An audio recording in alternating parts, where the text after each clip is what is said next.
pinagiginhawa ko.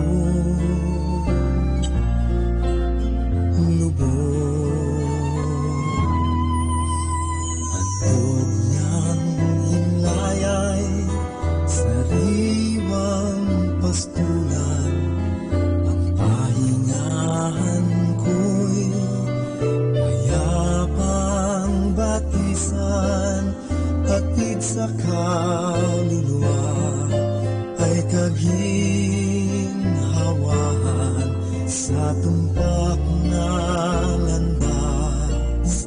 Siya ang patnubay, ang Panginoon, ang aking pastor, pinagiginhawa ko.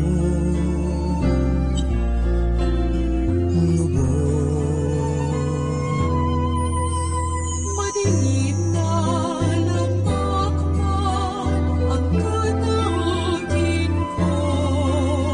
Wala akong sinak, siya'y kasama ko. Ang hawak niyang tungkod, ang siyang gabay ko. Dama niyang pamalo, sigla't ang bulan ko.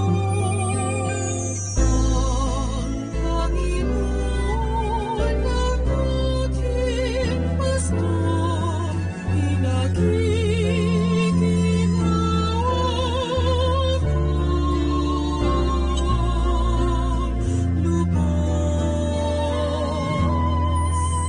Inihahandaan niya sa akin ng sandulang, maging sa harapan ng aking kaaway. Kasiyahan niyang bunot ko'y manisan, saro ko'y punuin, hanggang sa umpapa. Panginoon ko, ang aking pastor, ang ginhawa ko, lubos. Kagandahang lubos, tawang kabutihan, ang aming kasunod ng buhay kong taglay, doon sa tahanan ng pulong mo'y kapal. Nais kong manahan magpakailanman. Ang Panginoon ang aking pastor, pinagiginhawa ko.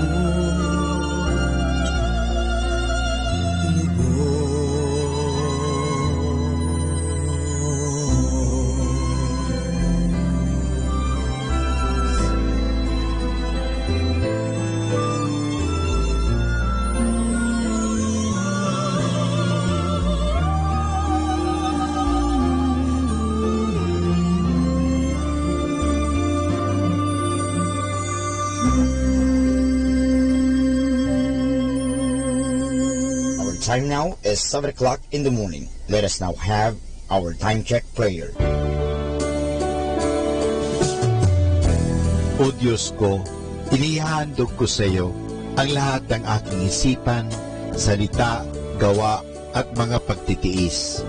At isinasamo ko sa iyo na bigyan mo ako ng biyayang huwag makasugat ng iyong damdamin sa araw na ito at maglingkod sa iyo ng buong katapatan at sundin ang iyong banal na kalooban sa lahat ng bagay. Ipagkaloob mo sa akin ang mga biyayang kinakailangan ko sa araw na ito. Sa ngalan ni Jesus. Amen.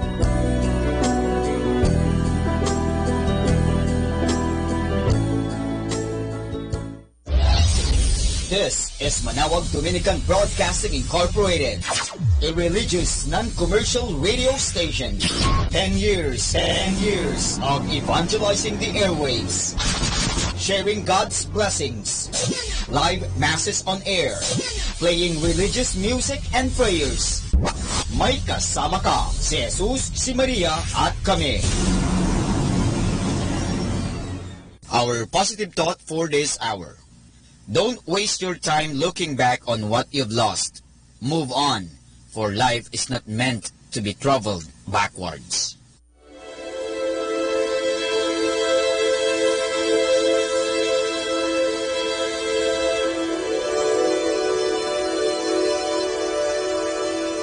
Isang mapagpalang pagbati po sa inyong lahat mula sa aming mga Dominikanong nobisyo dito sa Minor Basilica of Our Lady of the Rosary of Manaoag. Kayo po ay nakikinig sa binhi ng buhay. Nais po naming ibahagi sa inyo ang bunga ng aming mga pagninilay sa Ebanghelyo ngayong 16 ng Hunyo, ang solemnidad ng Banal na Santatlo.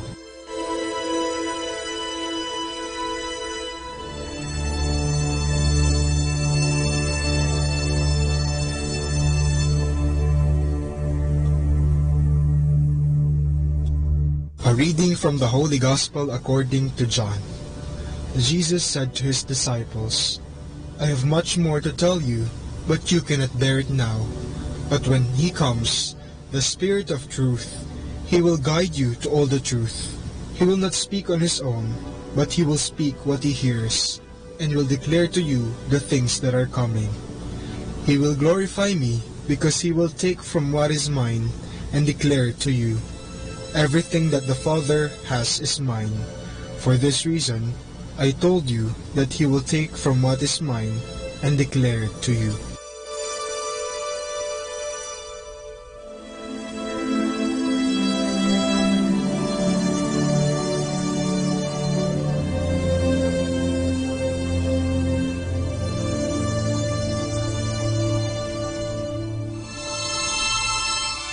Uso sa mga kabataan ngayon ang mga katagang nagmahal, nasaktan at iniwan.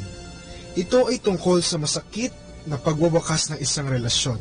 Napakasakit nga namang iwanan ng taong minahal mo ng lubos, di ba? Sa mabuting balita ngayong linggo, ipinakikilala ni Jesus ang Espiritu na siyang tutulong sa mga alagad upang ipahayag ang katotohanan. Totoo ngang si Jesus ay nagmahal, nagpakasakit, namatay, at umakyat sa langit. Ngunit siya ay hindi nang iwan. Sa halip, siya ay nag-iwan. Ibinigay niya sa atin ang Espiritu Santo upang gabayan tayo sa ating buhay at upang lalo nating makilala ang Panginoon. Sa banal na kasulatan, makikita natin na hindi tayo iniwan ng Diyos kahit na nasaktan natin siya. Nagsimula ito kina Adan at Eva noong kinain nila ang bunga ng kaalaman ng kabutihan at kasamaan. Ngunit dahil mahal ng Diyos ang tao, patuloy pa rin niyang ginabayan ang kanyang mga nilikha sa pamamagitan ng pagsugo ng mga patriarka, mga hukom at mga propeta. At hindi pa rito nagtatapos ang kanyang plano. Isinugo niya ang kanyang bugtong na anak upang tayo'y tubusin mula sa kasalanan. At dahil alam ng Diyos na mahina at marupok ang tao, ipinadala rin niya ang Espiritu Santo upang tayo gabayan sa ating pang-araw-araw na buhay.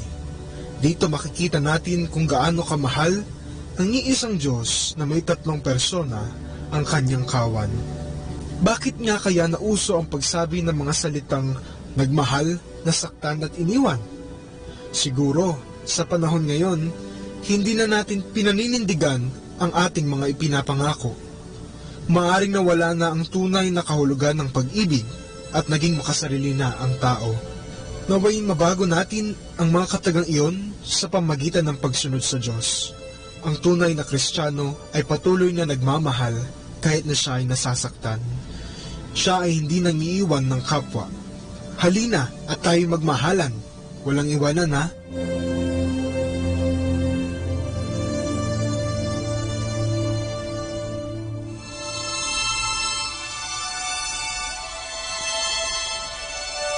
Mula po dito sa Minor Basilica of Our Lady of the Rosary of Manaoag, kami po ay taos-pusong nagpapasalamat sa inyong pakikinig.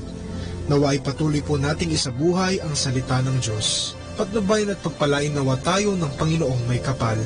Hanggang sa susunod na linggo, dito po sa Binhi ng Buhay.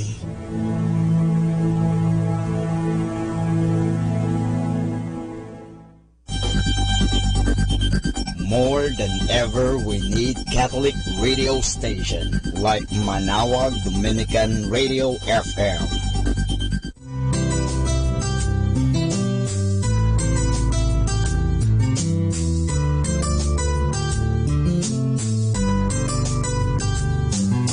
Whenever you're alone, just turn your radio on. It will comfort you with the songs of love, with words from our God. 'Cause you have a company, you have a friend in here. Manaoag Dominican Radio, with the songs that call you to God. You have a company, 'cause we are a family. Manaoag Dominican Radio, with the songs that bring you to God. You have Manaoag Dominican Radio FM.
God is my rock.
instruments too. Praise Him on the loud cymbals. Praise Him on the loud cymbals. Let everything that has breath praise the Lord. Hallelujah, praise the Lord. Hallelujah, praise the Lord. Let everything that has breath praise the Lord. Yeah. Hallelujah, praise the Lord. Hallelujah, praise the Lord. Let everything that has breath praise the Lord.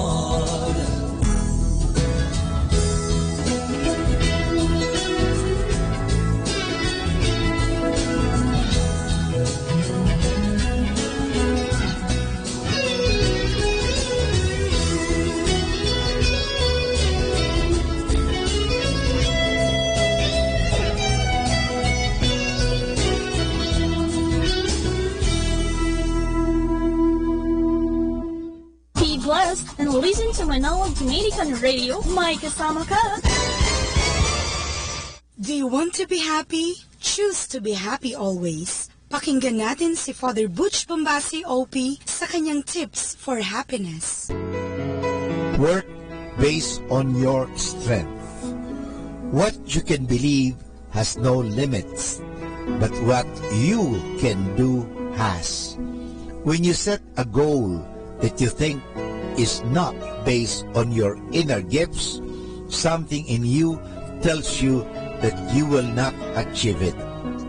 To get what you want, you have to choose goals that you think are achievable. Do not choose those that you believe deep in your heart are impossible to achieve. You must have been told early on in life that you can get whatever you want if you put your heart and soul into it. There is an ounce of truth in the statement, but it is often misleading. The complete statement should be, you can get whatever you want if you put your heart and soul into it, based on the capacities you believe you have. We are all shaped and gifted in different ways. Some have intellectual, social, or leadership skills.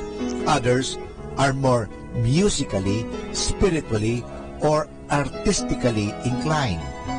These are those who are good in numbers, teaching, or designing. We can be more successful if we use our God-given talents and skills in work according to our giftedness.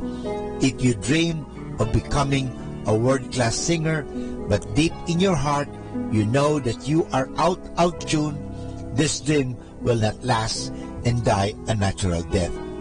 You'll probably be reminded of it every time you watch a singing competition on TV. But other than that, you don't make the effort on how to improve your voice. That's why happy people focus on what they can do and never wallow in self-pity because of what they cannot do. Know your strengths. Discover more of your talents and skills to convince yourself that you can achieve something, even if deep inside your heart you know it is not part of your strength, can sometimes work. Often it is a waste of time and effort. So that's why you have to strengthen what are your strengths rather than simply dwelling on your weakness. Work based on your strength. You can make it because you have the strength to make it. Atin pong napakinggan si Father Butch Bombase OP sa kanyang mga tips for happiness. Kahit malungkot ka, isipin mo na lang na masaya ka at sasaya ka. Happiness is a choice. Salamat po.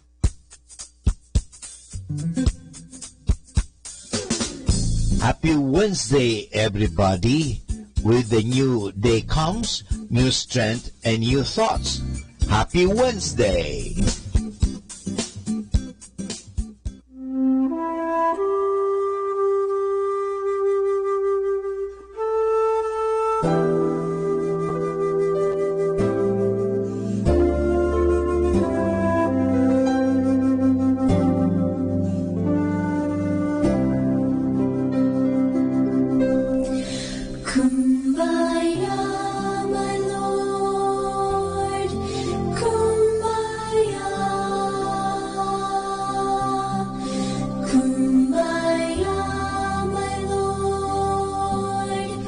Kumbaya,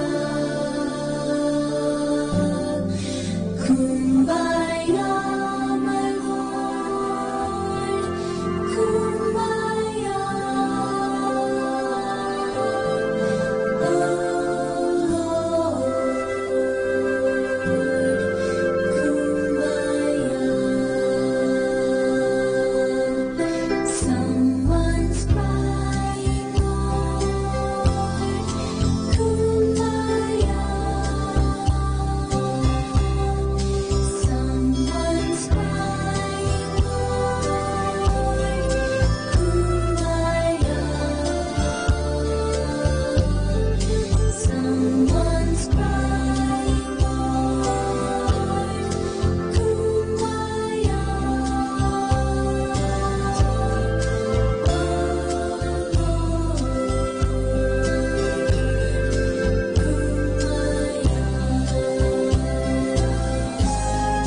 Someone's loving, Lord, Kumbaya. Someone's loving, Lord, Kumbaya. Someone's loving, Lord, Kumbaya.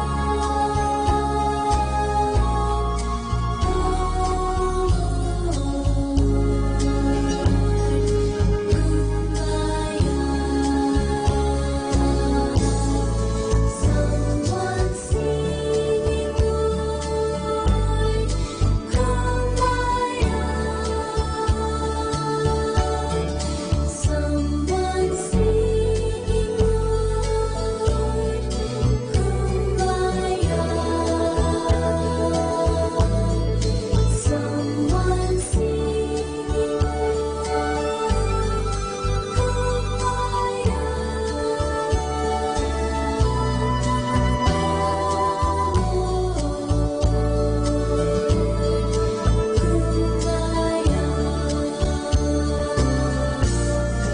Someone's praying,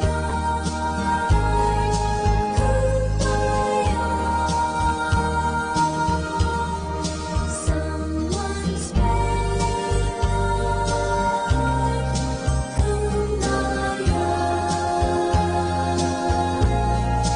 Someone's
Sa bagyo ng buhay ay ako ang siyang aakay sa iyo.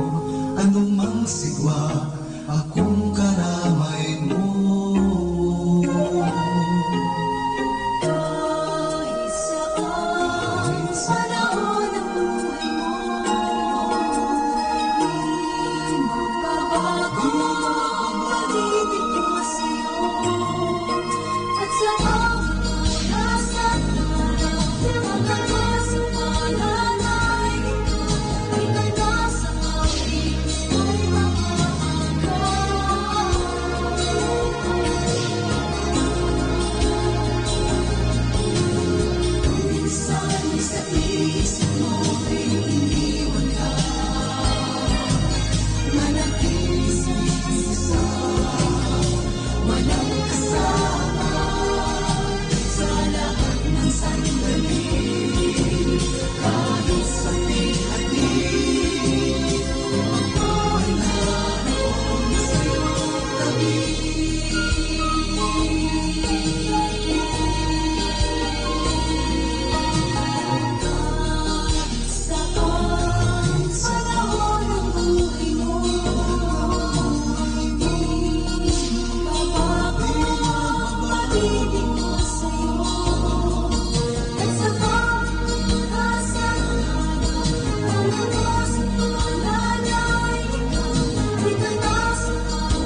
Buddha was not a Buddhist. Jesus was not a Christian. Muhammad was not a Muslim. They were teachers who taught love, and love was their religion. A loving reminder from your Manaoag Dominican Radio.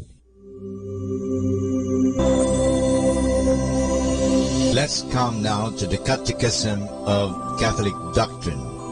The question is, why did Christ rise from the dead? The answer, Christ rose from the dead to show that He is true God and to teach us that we too shall rise from the dead. Christ rose from the dead by the power of His divine nature, which He shares with the Father and the Holy Spirit. That is why we often find it said in the Bible that the Father raised Him from the dead. This He did to show how pleased He is with the sacrifice of His Son, and that He accepts that sacrifice. Christ did not rise from the dead by the power of His human nature. The Bible says in the second letter of St. Paul to the Corinthians, chapter 4, verse 14, He who raised the Lord Jesus will raise us also with Jesus and bring us with you into His presence. The question is, why did Christ rise from the dead? Mga kasama, saglit lang. I have something for you. Your life's works. How can I tell what my true abilities are? Today, there are some good ways to find out where your abilities lie and what type of work would be probably most suitable for you. Here are ways to discover your talents.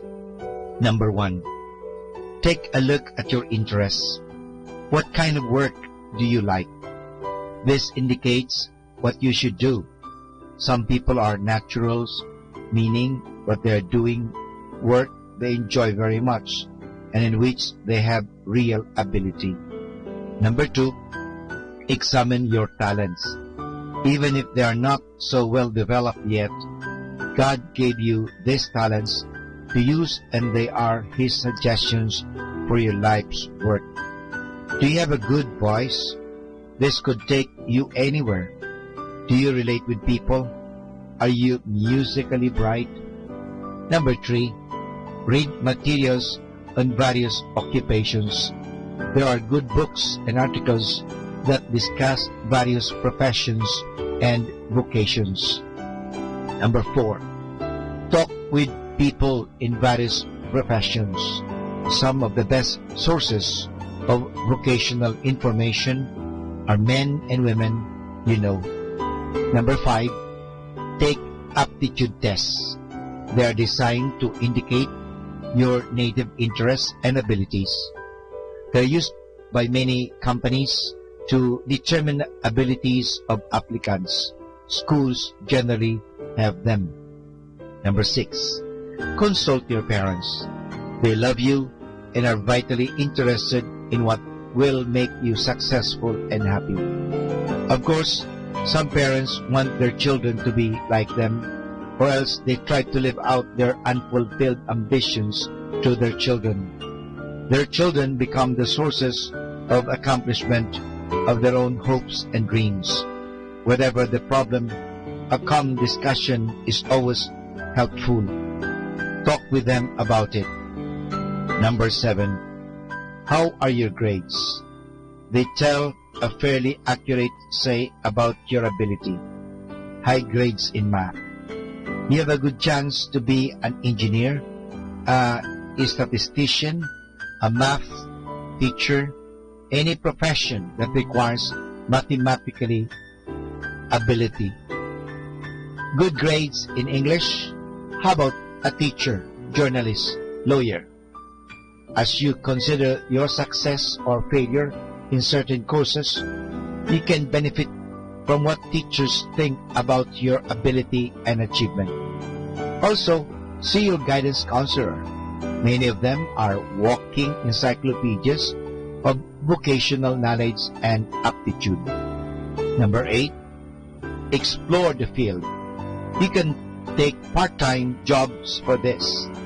They'll do more than you may probably provide job experience. Look around and try various jobs on for size. You'll know it if the job's not for you. Number 9, consider your health. Your future may be partially determined by your health. Take a look at your strengths and weaknesses and get into the work that will suit your health. Number 10, pray for your guidance. Just the best songs on the radio. I'll see what you can do in my weakness.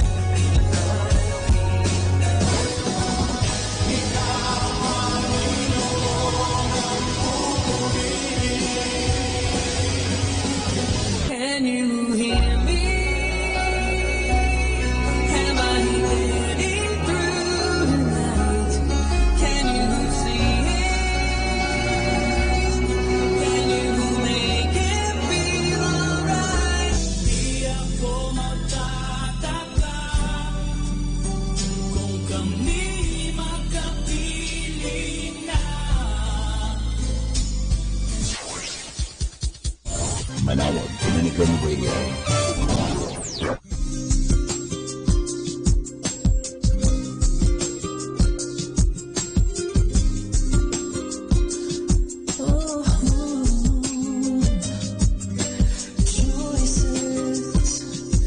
Even though you knew the line you'd have to cross for me, breathe in anyway. Voices as you knelt there in the garden beneath the olive tree. You heard me call your name. I cannot pretend to understand it all, but heaven knew the reason you were there. It was all about me. It was all about a cross. It was all about the blood that was shed so I would not be lost. It was all about love that was bigger than life. It was all about the freedom that was given through your sacrifice. 'Cause you would rather die than to ever live without me.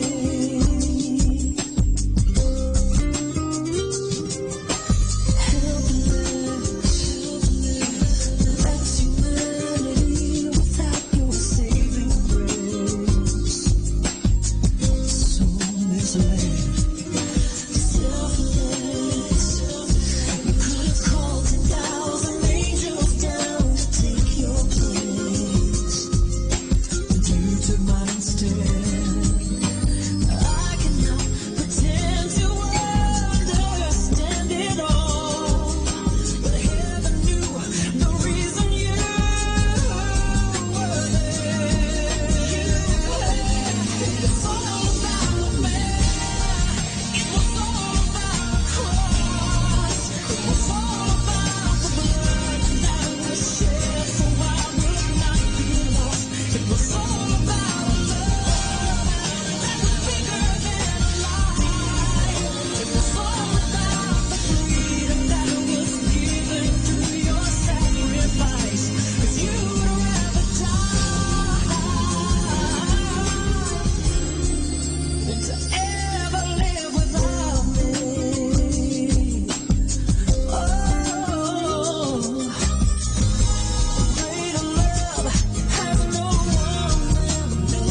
to ever live without me.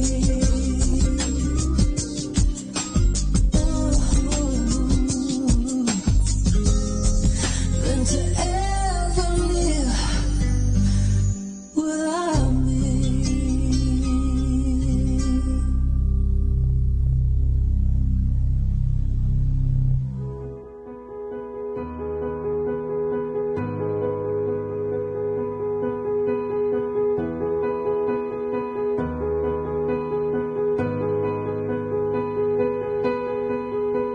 I'm not trying to be anybody's favorite song. I'm not trying to fit in. I'm not trying to belong. I just want to be heard, just to hear myself again. I'd show you who I am. If there's a way I can remember the words,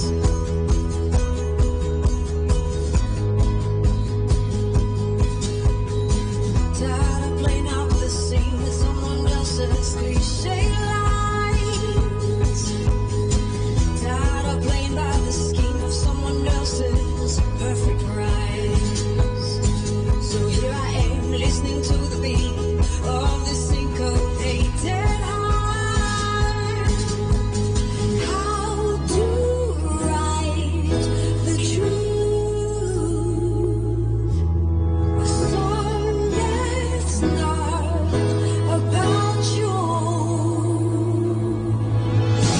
Breathe in, breathe out.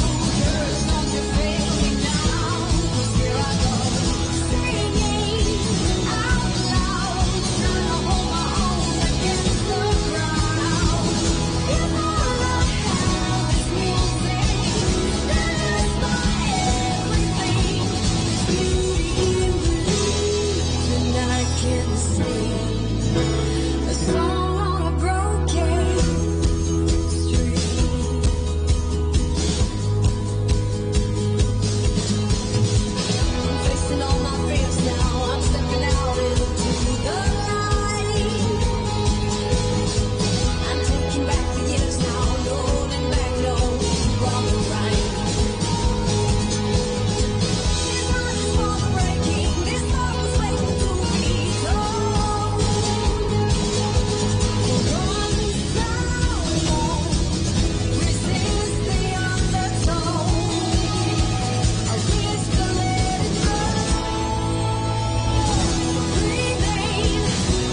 ang talambuhay ng mga santo.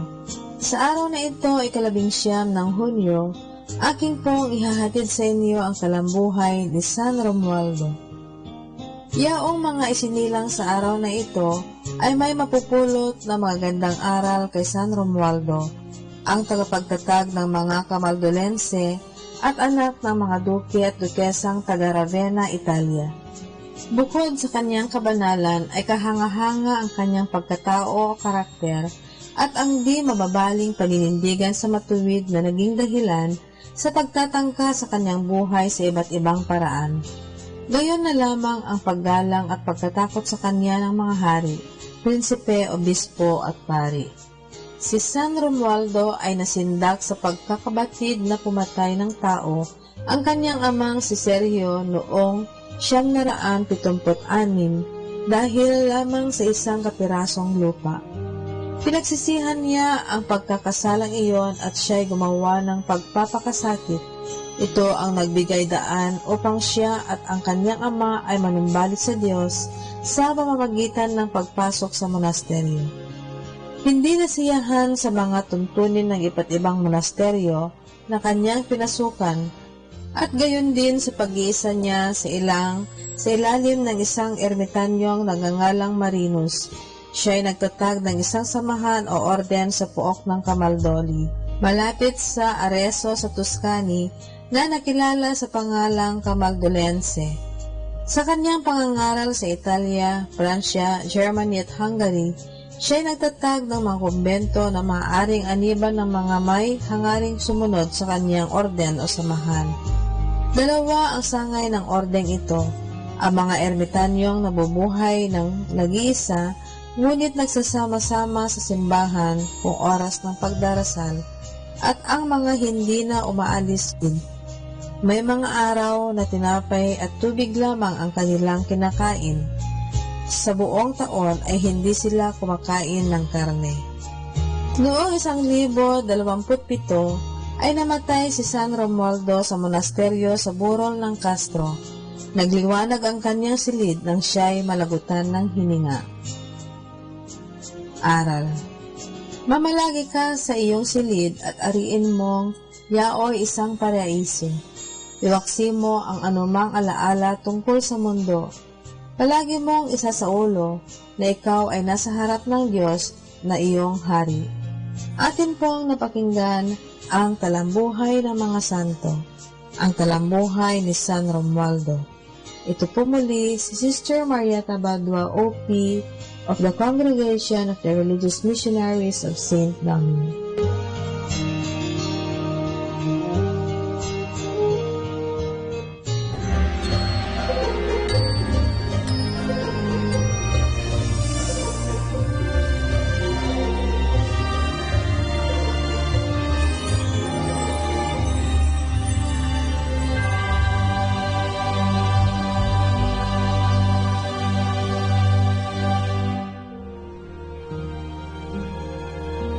The Filipino people is described as Pueblo Amante de Maria, a people devoted to Mary, a people in love with Mary.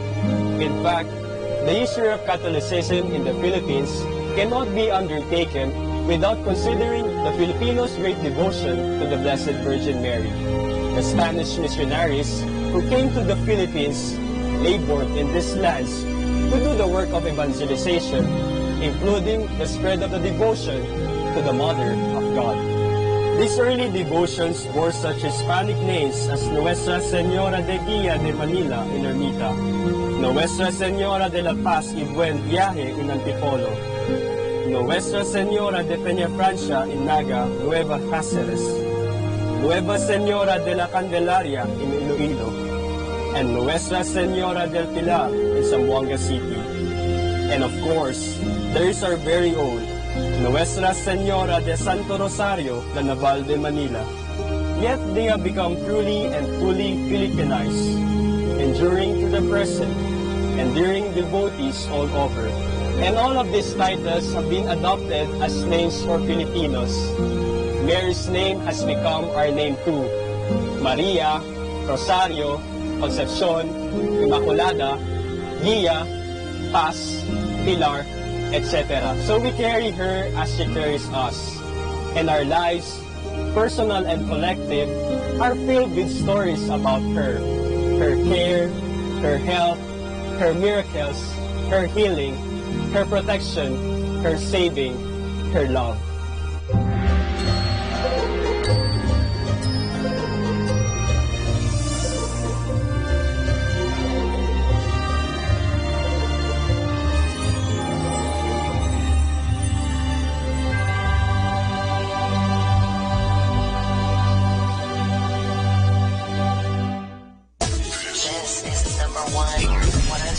I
when all my strength is crying out.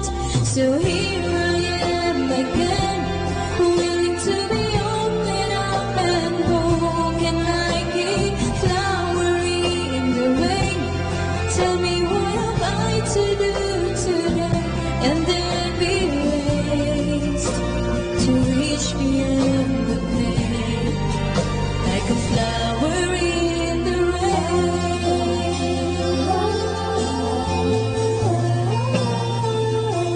Even wind, it blows a storm to rock my world. Just when I think I'm safe and warm, I'm led astray far too easily. It always is hard for me to say I'm wrong until I know I can't go on. So here I am again, willing to be open up and broken like a flower in the rain. Tell me what have I to do today, and then be raised to reach me on the pain, like a flower in the rain. Lord, you have searched me and know when I sleep and when I rise.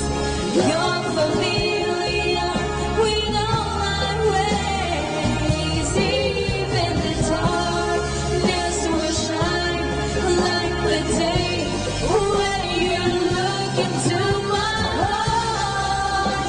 So here I am again, willing to be open up and broken like a flower in the rain. Tell me what have I to do today, and then be raised to reach beyond the pain, like a flower in the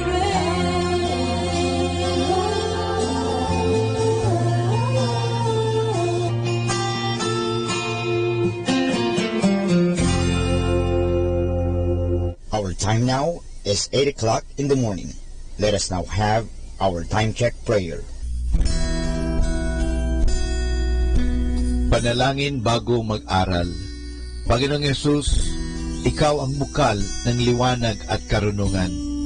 Tanglawan mo ang iyong liwanag, ang aking isipan, upang maunawaan ko ang aking mga aralin. Bigyan mo ako ng talas ng isip, upang isaulo ko ang mga dapat kong tandaan.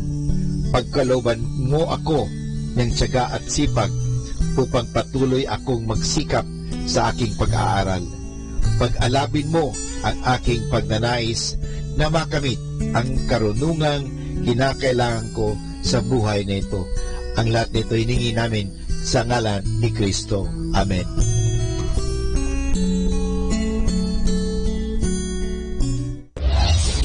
This is Manaoag Dominican Broadcasting Incorporated, a religious non-commercial radio station. 10 years of evangelizing the airwaves, sharing God's blessings, live masses on air, playing religious music and prayers. May kasama ka, si Jesus, si Maria, at kami. Our positive thought for this hour: never misuse the one who likes you. Never say busy to the one who needs you. Never cheat the one who really trusts you. Never forget the one who always remembers you. More than ever, we need Catholic radio station like Manaoag Dominican Radio FM.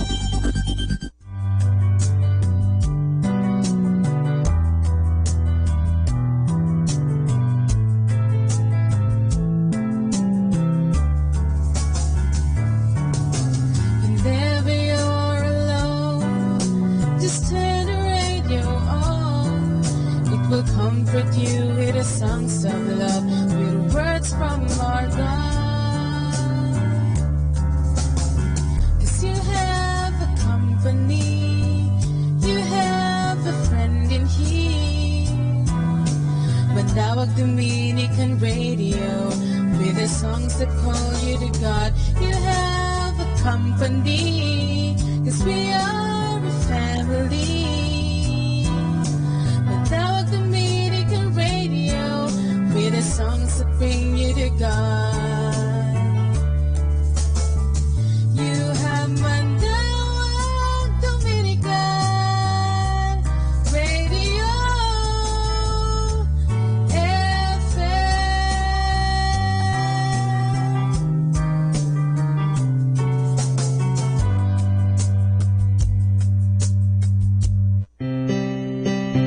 Atin pong pakinggan sina Kuya Bobot at Ate Lea Ocampo sa programang Ang Kristiyanong Pamilya at Iba Pa, dito po lamang sa Manaoag Dominican Radio.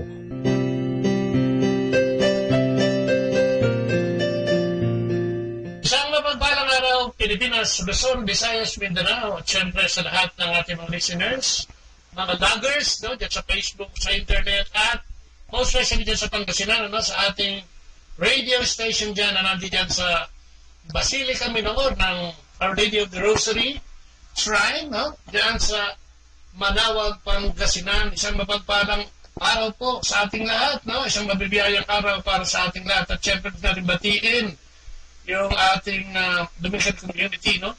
Kung saan ang Order of Preachers, no? Ay nagmimisa dyan sa Basilica Minor, dyan yan sa Pangasinan. Magandang umaga po sa inyo lahat. Yung mga nobis natin dyan, ano? Yung ating mga bagong magpapare o yung mga pumasok sa pagkapare, magandang umaga din sa inyo at mabuhay kayo dyan. Yan, at syempre yung ating mga kasama sa radio. Good morning, ating mga listeners dyan sa 102.7 FM, Manaoag Dominican Radio. Mabuhay po kayong lahat, no? At syempre, welcome po sa ating programang Ang Kristiyanong Pamilya at Iba Pa, na inyong mapapakinggan Monday to Saturday, 8 to 9 in the morning at 8 to 9 in the evening. At nakikita rin po kami live, ano? Pag tayo nagla-live sa Facebook, no? Sa Bot Leia. Ayan, tayo makikita nyo dyan at pwede kayong magkabigay ng mga komentaryo dyan, no? Kung meron kayong gustong batiin at kung ano-ano pa, no? Gusto nyo mag-share, ano? Mag-sharing dyan sa ating ipapawid, no? Habang tayo naka-live. Tayo po ay tumatanggap nyo mga yan sapagkat kailangan natin magpatotoo, no? Sa ating pananampalataya, no? Sa ating Santa Trinidad, ang Ama, Anak at Espiritu Santo, at siyempre sa pagiging intercessor ng ating mahal na Inang Maria, no? Marami tayong nakukuhang biyaya dahil sa ating pananampalataya, kaya dapat ay nagiging witness tayo sa mga biyayang ito upang ito'y maihayag at mas marami pa tayong mahimo sa pagbabalik sa pananampalataya. Dahil naman, no? Mga kapatid, ang ating pananampalataya ngayon ay talagang humihina, no? Dahil sa sinasabi ng mga dahilan sa mundong ito, no? Kahirapan, ano, at kung ano-ano pa, no? Material, no? At higit sa lahat yung kahirapang espiritual. So kaya kailangan natin laging magsalita upang patunayan na ang ating Panginoong Diyos ay hindi na tumutulog at nandiyan lamang at inaantay tayo upang tayo ay lumapit sa Kanya, no? Yun lang naman ang kailangan natin, magkaroon ng relasyon sa Panginoon, lumapit sa Kanya, no? At lahat naman ay magkakaroon na ng kaayusan sa pamamagitan ng ating paniniwala at pananampalataya sa Kanya. So, good day sa inyo lahat. Hi and hello, no? Sa Pangasinan, sa karating na probinsya, no? Darating ang panahon, siguro, ilang panahon na lang, no? Ikakabit na yata ang ating transmitter para mas lumakas pa yung ating signal. At mas malayo ang ating marating, no, in terms of 102.7 FM, no? Listening to 102.7 FM Manaoag Dominican Radio. Maraming salamat, ano, sa mga tumutulong sa radyo, lalong-lalo na yung mga tumutulong para mapalakas ang transmitter natin, ano? Yung transmitter natin ay kakabit, medyo mas malakas kaysa nakakabit ngayon. Kaya ayan, cool, thank you. Good job, no? At yun nga, yung mga tumutulong sa atin para mapalaganap, para mas maraming marating ang ating 102.7 FM. Salamat po. At syempre, huwag niyo kalimutan, ano, maglatong sa internet, sa Radyo Manaoag, kung saan ang lahat ng programa din, no, ay nyo mapapakinggan every now and then. O maghapon, ano, hanggang alas 12 po yan ng ating gabi. Yan po ay may mga palatuntunan at programang ininanda, no, para sa ating lahat, para mas tumibay pa yung ating pananampalataya. Kaya yan, good day, ladies and gentlemen. Ayan, lahat ng ating mga listeners, ano, at mga vloggers nga, ulitin ko. No? So maraming salamat po, no? At ito po yung Kuya Bobot na siya mag-host ngayon, sa pangalan po ni Leia, na ando doon at nag-apostolate naman doon sa Amerika. Makakasama natin siya, konting panahon na lang. Sapagkat siya naman ay babalik din dito sa Pilipinas. Kaya yan, so thank you very much. At ngayon ay remote broadcast tayo, no? Andi dito tayo ngayon sa Antipolo. Mag-remote broadcast tayo, pero live tayo sa Facebook, ano? At makakasama natin ang Servant General ng Couples for Christ Foundation for Family and Life. Kaya binabati na rin natin ang lahat ng mga membro, no, ng ating community, no, yung mga misyonaryo natin, yung mga full-time workers natin, no, yung mga nagsisikap na magkayag na mabuting balita sa pamamagitan ng pagtsitsaga, pagtitiis, no, ng init. Lalo ngayon, alam niyo, ang init-init ang panahon ngayon. Kaya, ayan, nanatiling nakikinig. Samahan kami sa isang oras sa pagbabahagi. At talakayan, dito lamang sa inyong programang Ang Kristiyanong Pamilya at yung ating part 2, yung ating ipinangakong part 2 ng ating programa with the Servant General ng Couples for Christ Foundation for Family and Life na si Brother Frank Padilla, no? Kasama pang yan ko, doon po yan sa Antipolo Rizal, sa kanila pong tahanan, nag-remote broadcast po tayo. At eto po yung part 2 dahil hindi tayo natapos noon at kinapos tayo sa oras. So bilang pangako, eto po yung katuparan na aming pinapangako sa inyo, ang part 2 ng Families in Mission with the Servant General of CFCFFL, Brother Frank Padilla. Sa amin ngayon, papariwara yung mga bata dahil parang ang pinakamahalaga ngayon yung material na lang eh. No, kahit na ano, basta ano, baka ibinenta na yung anak niyo. Di ba, lalo ngayon sa TV, sa telebisyon at sa mga periodiko, makikita mo, kabi-kabila yung krimen tungkol sa droga, kabi-kabila yung mga incest na mga problema sa pamilya. No? So, kailangan talaga nila, hindi lang marinig, kundi talagang mabago, no? Ang puso ng mamanak. I suppose, mga Katoliko yun, karamihan. Marami, unfortunately. Unfortunately, mga involved sa mga krimen, di ba? At kung ano-anong krimen, ay talagang mga Katoliko doon. Ano ba talaga ang ano ba dapat na papel ng isang pamilya? O ano ba ang dapat na maging witnessing na nagagampanan ng isang pamilya para sa kanyang lipunan? Bilang kabuuan. Kasi lalabas na kayo, di ba? Pamilya, okay kayo. Pero ano ba yung dapat na? Kasi mission, yun ang attraction kasi sa mundo eh. Na yung early Christian community, sabi ng sanlibutan, see how they love one another. Talaga nagmamahalan sila, nagtutulungan sila, lalo na sa mahirap.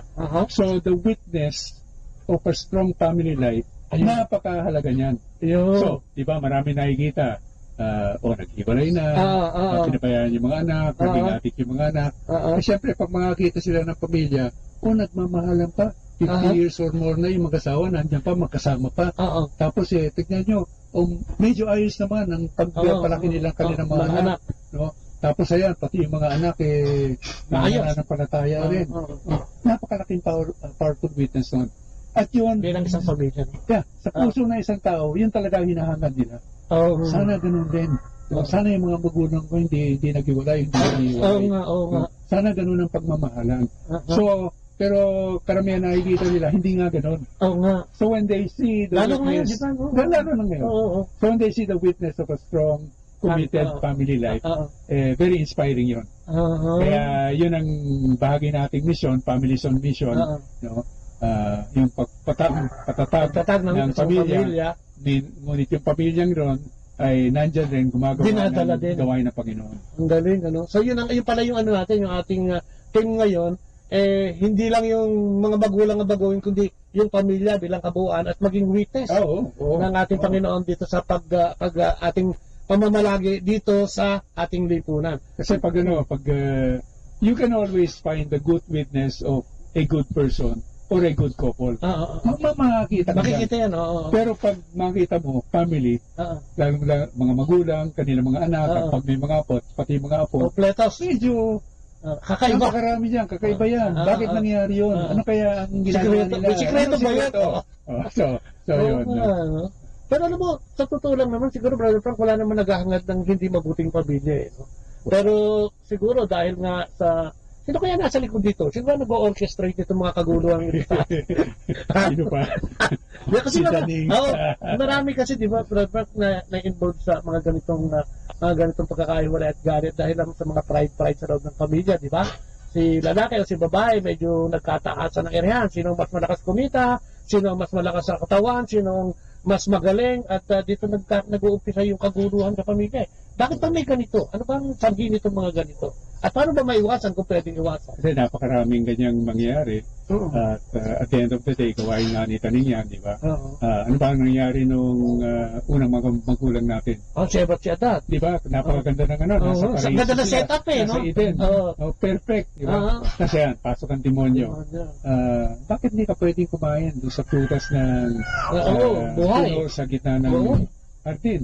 Pwede yan. At pag gawin mo yan, ikaw ay magiging Diyos. Amen. So, appealing to their pride, tapos dililin lang sila, tapos pinasusuway sila sa maliwanag na utos ng Diyos. Ang demonyo parating ginagawa yan. Sapagat gusto niya pabaksakin ang nilalang ng Diyos, parating niyang kinakaaway ang Diyos, kung ano ang gusto ng Diyos, salungat siya, kontra siya. So, expect na nandyan yan. Unfortunately, karamihan rin, hindi kinikilala yun. Hindi kasi nakikita eh. Anong tanim? Hindi, nakikita ko krimen. Kikita ko kabulukan. Tama lahat yun. Pero sino who is behind all of that? At the end of the day, the one who has power in the world, the whole world is under the dominion of the evil one. Yun ang nagpapalakad lahat yan. Spirito din to, no? So at the end of the day, pag tayo pinag-uusapan natin, patas naging pamilya, bumoto ng mabuti, kailangan aware rin tayo spiritual warfare. Nandiyan ang digmaang spiritual. Amen. Oo nga. Huwag natin kalilimutan na mayroon ding kalaban, na hindi nagpapabaya, ika nga. Kung ang Panginoong Diyos 24/7, yun din, ang devil nagpupuyat yan para tayo ay linlangin at iligaw, Hindi nga siya, Brother Bobo. Ako kung meron akong masasabing mabuti sa demonyo, wala namang masasabing mabuti sa demonyo. Pero kung meron akong masasabing mabuti sa demonyo, yung kanyang zeal, perseverance, 24/7, yung commitment niya sa paggawa ng pagmasama. Kung tayo bahagya lang ng commitment ng demonyo para sirain ang gawain ng Panginoon, kung bahagya lang noon, magbabago na ang mundo. Amen. Yun ang pagkukulang natin. Sabi ko, yung commitment lang nahawakan mo yung telepono, magang-maga pa lang. Gawin mo commitment yung magdasal ka sa magang-maga. Baka magbago yun, Baka magkaroon ng pagkakaiba, alam mo yun.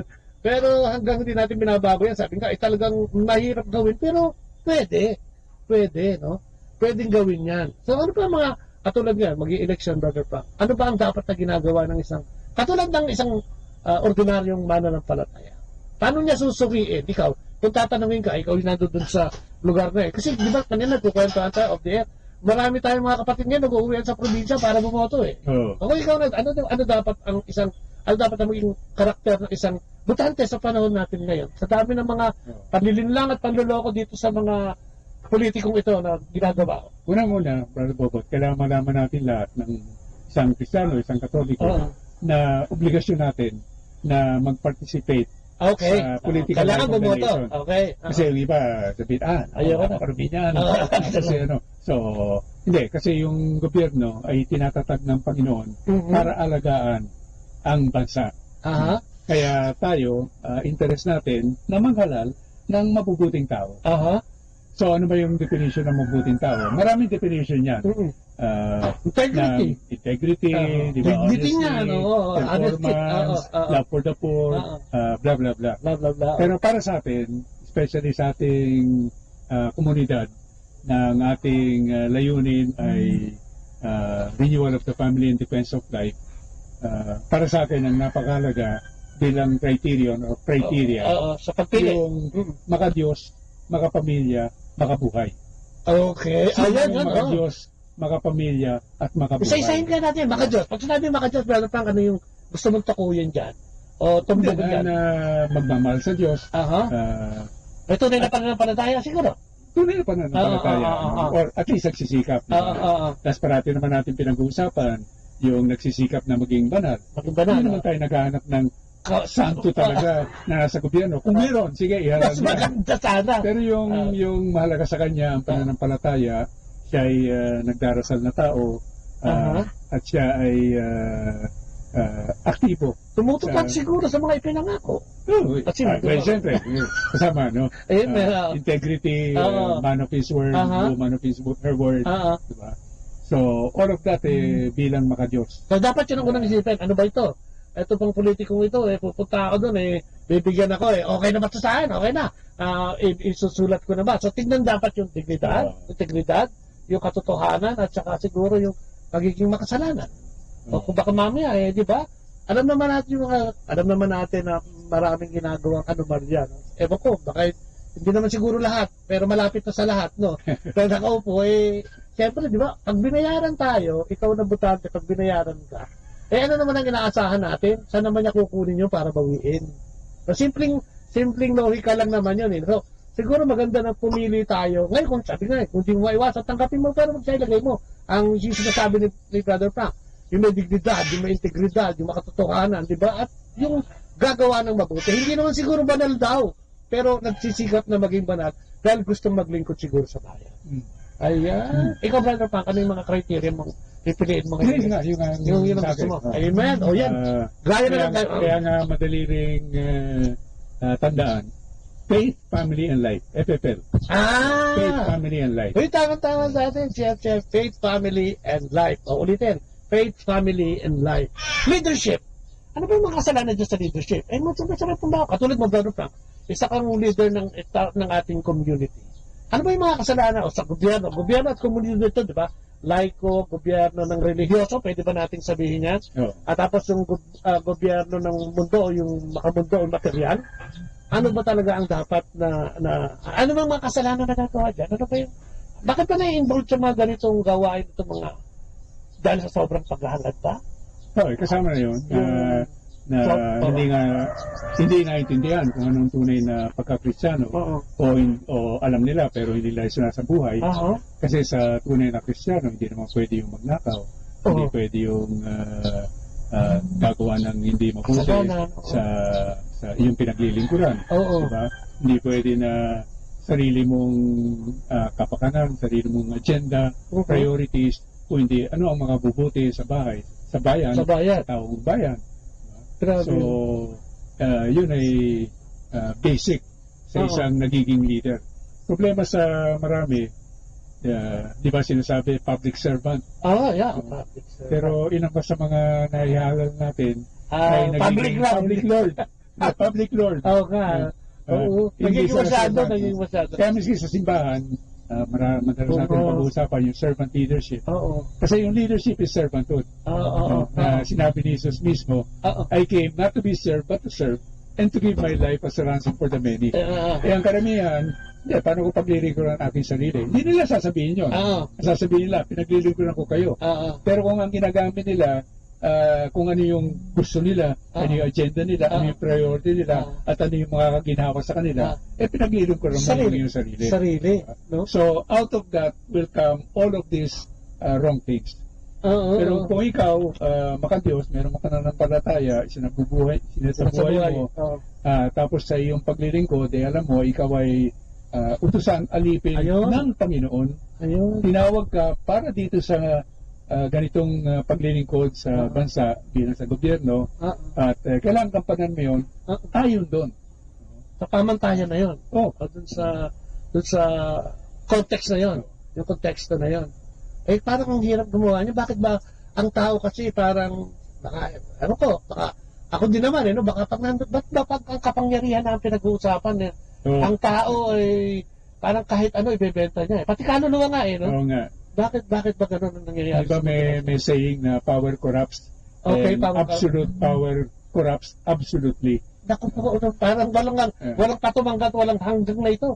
Kasi, pero hindi naman kailangan ganun Sino ba yung pinaka-powerful? Sino ba yung all-powerful? Yan Diyos. Oo nga. That is all-powerful. Pero inaangkin mo yun Pero hindi niya ginagamit yun sa kasamaan. Hindi sa corruption. Oo nga. Pero sa kabutihan ng lahat. So yung power, iba yan parang ano yan parang material goods parang posisyon, nagagamit ng demonyo yan na ito, kapangyarihan mo na. Kung ano ang gusto mo, maaari mong gawin. Tapos siguro mo na ikaw pa rin ang nandyan sa kapangyarihan, kaya ito kailangan mong gawin mo. Diba? Amen. So, lahat na ng kamalian, pumapasok At nagiging tama na yun. para sa kanila. Oo, nagiging tama na. Kasi diba? naging ordinaryo na eh. Naging parang gawain ng ordinaryo eh. No? So, yung kapangyarihan at authority ay binibigay ng Panginoon para sa paglilingkod. Grabe, no? So, yun sana makita ng taong bayan. Sana nitong 2019, ano? Tapos namin, 2021, election na naman yan. Para sa presidential. Yan, sana tayo mag-ingat, ano? At yun nga, siguro magdasal kasi nga, sabi nga ni Brother Frank, ang demonyo naman hindi tumitigil, ano? Sa paggambala sa atin. At sa pagsira, siguro hindi lang tayo bilang tao, kung hindi yun nga, sa pamilya at sa lipunan na rin. Leadership and self-evaluation. Kailangan ba to? Pag leader ka, i-evaluate mo rin ang sarili mo. No, paano mo gagawin yan? Hindi, unang-una, bahagi yun ng examination of conscience. Okay. Na sana ginagawa natin, kung pwede, araw-araw. Amen. Bago tayo matulog, di ba? Ngayon nangyari, magkabang. Nangyari, bigla kong sinikawan ko yung empleyado ko. Or nawala ako sa sarili ko. Diba? So, examination. Paano ba ako nabuhay bilang Kristiyano? At pag nakita natin may kamalian, hingi ng patawad sa Panginoon, sabihin natin, tulungan mo ko Panginoon sa grasya mo, sa Panginoon ng Espiritu Santo, hindi ko na gagawin ulit itong kamalian ito. Amen. So, ganyan rin in all aspects of life, diba? Including government service, na titingnan natin paano ba ako naglilingkod. Pero hindi lang self-evaluation. Kasi kung minsan dinili lang natin ating sarili. Ikaw din ang judge sa sarili mo. So kailangan may inputin ng iba. Sa komunidad, nandiyan ating mga kapatid, nandiyan ating mga leaders na binabahagi natin ating buhay, nagsisharing tayo. Sila naman magbibigay ng input. Kailangan may ganun ka naririnig, di ba? No? Galing sa iba, yung other party. Na kailangan objective view. Kung ikaw lang, madali kang linlangin. Kaya kasi pasabi lang, Brother Frank, at tunay na kaibigan, sasabihin sa'yo kahit na magalit ka, basta sasabihin niya sa'yo kung ano yung nakikita niya tama. Yan ang tunay na kaibigan. Hindi yung umiilat, baka hindi na ako bigyan nito ng ambot o pabuya. Yun ang mga nakakatakot sa pagiging kaibigan. Mixing faith and work. Ayan. Sa ngayon, sa politika, mixing faith and work. Ano ba yung dapat mo ginagawa ng isang yung pagtatrabaho sa gobyerno, yung nahalal at yung trabaho niya, at saka yung kanyang pananampalataya. Dapat ba hindi nawawala sa kanya? Ito, kausapin nga natin yung mga manado, ano bang dapat na input sa isang magtatrabaho sa isang gobyerno? Katulad ko siyempre, pag nandun ka sa gobyerno, ang buong nasasakupan mo ang maapektuhan, di ba? Ay either babagsak yan o aangat, nasa iyo. So, paano paghahaluin yung faith and work? Ano naman sa politika, madaming nanunuhol yan. Gawin mo na ito, bigyan pa project, mga ganyan. Kasi siyempre, para sa isang Kristiyano, magkasama parati yun. Faith and good works. Kasi marami rin dyan na nagsisimba, mangungumunyon, tapos kung ano-anong kalokohan ang ginagawa the rest of the time. Okay. So may pananampalataya, wala namang mabuting gawain. Meron namang iba na mabuting tao, gusto maglingkod, gagawa ng kabutihan, pero wala namang pananampalataya sa Panginoon. So kulang pa rin yun. Lalo na para sa atin, sinasabi natin tayo mga Kristiyano. Kailangan sa buhay yung ating pananampalataya, at yung pananampalataya na yun ang enabling us to do good works. Yun ang magiging leading natin sa araw-araw. Kaya yun ang will enable us. Yung grasya ng Diyos at yung kapangyarihan ng Espiritu Santo. Kasi kung hindi, napakahirap talaga. Marami na tayong nakita, Brother Bobo, mga magaling sana na tao, magandang intensyon nila, tapos napasok sa nakorap, di ba? So, kung hindi matindi yung inyong pananampalataya, ang Diyos ang akin susundin, kahit na matalo na ako sa sunod na eleksyon, o kahit na maalis ako dito sa aking trabaho, kahit na ano mangyari sa akin, ang Diyos sa akin susundin, then that is what will authentically result in good works. Kung wala yun, ay madali na. Kulang. Parang siguro pwede ba ihambing niya si Pilato na naghugas ng kamay? Teka, wala akong kinalaman dyan, pero ginawa niya pa rin yung hindi dapat gawin. Pwede naman iligtas talaga, pero ginawa niya pa rin yung hindi dapat niyang gawin na. Sige, bahala na kayo dyan. Ibig sabihin, pwede naman, diba? Katulad nga, hindi naman siguro yung tungkol sa pagbitay, no? May mga proyekto na hindi naman dapat mangyari. nangyayari dahil nga dun sa minsan kasusuhol. Di ba? Yung impluwensya na rin ng ating kapwa-tao. So, kailangan ba nagdadasal kailangan ba parating nagdadasal o mas lalong nagdadasal ang isang taong lulok-lok sa isang posisyon na medyo kritikal? Lalong nagdadasal. At lalo nating pinagdarasal. Kasi siyempre yung ganong posisyon, di ba? Kung ang demonyo gustong masakin ang kaharian ng Diyos, at yun naman sa bansa, ang napapatakbo ng bansa ay gobyerno, ay yung gobyerno naman ay niluluktok ng Diyos para tumulong sa mamamayan. So gusto rin ng demonyo na masakin ang gobyerno at maging tulad niya. So lahat ng kamalian ay dyan napapasok niya. Kaya ang laban talaga doon, yung dasal, matinding pananampalataya, pagkapit sa Panginoon. Amen. At sana evangelization. Brother Bobot, yung evangelization sa government offices. Sana yung mga... Sana kayo papasukin. Yung mga nasa posisyon dyan. Di ba? Sana yung namahip po na. Tayo tutulong Pero kung gawa na nila ng paraan, budget formation, napakahalaga yan. Kasi kung hindi magbago yung departamento o yung munisipyo, ganyan pa rin ang ma-expect natin. Saka una-una, hindi naman tayo nagdidikta ng basta gusto lang natin sa makapasok, no? Na sana baka makatulong. Siguro may definitely makakatulong. Lalo na sa mga sangay ng gobyerno, no? Na pwede natin pasukin. Pagdarasal, kailangan, yung sinasabi mo kanina, gustong balikan kailangan ipagdasal. Sino magdadasal para sa kanila? Yung buong nakasakupan nila.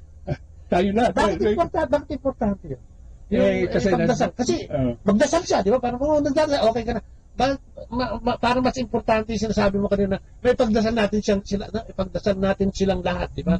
Nalulukos. Bakit importante? Kasi unang-una, intercession, napakahalaga yan, di ba? Sa ating paniniwala, in order to implore the Lord, di ba? Na kung anong bagay na ating pinagdarasal.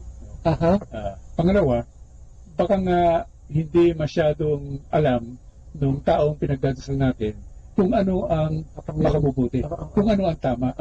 Diba? Okay. So, kasi sana nagdadasal siya. Pero ano kaya yung pinagdadasal niya? Baka hindi sarili niya tamang landas. Baka yung kukumputin ko ba bukas, tama na. Parang kalahati lang. 3/4 kaya tirahin ka. So tayo pinagdarasalin natin siya. Okay. Ito sana. Yung leading. Sana maging ganitong klaseng tao siya. Sana i-preserve siya ng Panginoon sa lahat ng tukso na siguradong naririyan sa paligid niya. So, part of intercession. Makakatulong yun sa atin. Kaya yun nga na sinasabi natin, at the end of the day, spiritual warfare to So, how do you fight? With spiritual weapons. Sa ganun din. Prayer, intercession. Yun ang spiritual weapons. Diba? Na pwedeng gumiba dito kay Taning. Na laging laging may construction na si Taning. May construction firm yan, mga kapatid. May arkitekto yan, may engineer yan. Marami yan. May mga piyon pa nga yan So, kompleto. So, sabi nga, maging aware tayo. Lalo na ngayon, timely itong ating episode ngayon dahil pinag-uusapan natin, ano nga ba yung iluluklok natin? Sino nga ba yung tamang leader na ilalagay natin? Tapos, ano ba yung mga, tayo bilang mga mananampalataya, brother Pat? Bayang mananampalataya, ano ba ang priority natin dapat? Tapos tayo sa election, tapos balikan natin. Bilang isang mananampalataya na gustong sumunod at maging witness ni Kristo. Kasi ang priority natin, pinaka-priority natin. Kasi ano ba ang priority ng tao ngayon? Ang din ginagawa. Sarili, material. Minsan, hindi naman sinasabing masama. So, let's say, priority nila, yung livelihood. Okay lang masipag ka, magtrabaho ka. Kailangan din natin yan. Priority yung pamilya. Okay lang talaga alagaan yung pamilya mo. Pero yung pinaka-priority ay yung pagtatag ng kaharian ng Diyos. Umpisa sa bahay. Sa sarili, sa bahay.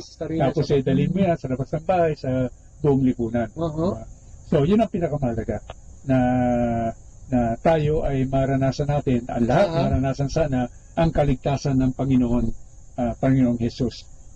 And at the end of the day, kasi sinasabi niyo sa Biblia na tayo pilgrims na tayo dito dumadaan lang tayo Manlalakbay lang. Manlalakbay lang. Hindi ito yung pinakabuhay na natin napakarami na kala na ito na. Papayaman, kapangyarihan. Hindi iiwan mo lahat yan Pero yung pinupuntahan natin, yung buhay na walang hanggan, yung langit, kasama natin Panginoon sa Kristo. So yun ang pinaka-basic. Paano ka makakapasok sa langit natanggapin mo si Jesus bilang Panginoon at tagapagligtas at isabuhay mo si Kristo. So, yun ang napakahalaga. At doon papunta yon sa pinakamalagang layunin. Kaya pala sinasabi ng Panginoon, mas madali pang pumasok ang kamelyo sa butas ng karayom kaysa isang, siguro yung mayaman na, ibig sabihin, na hindi makaibitawan yung kanyang bitbit. Siguro marami sa ating ganyan na, di ba, no? Akala mo madadala niya lahat ng mga bagay na yan doon sa kabilang buhay. No? Endurance in faith. Alam natin, Brother Frank, pag labas mo lang dito sa driveway mo, pagdating mo dyan sa sumulong, baka meron ka ng meron ka ng kami ako ordinaryo, di ba? May makagitgitan o whatever.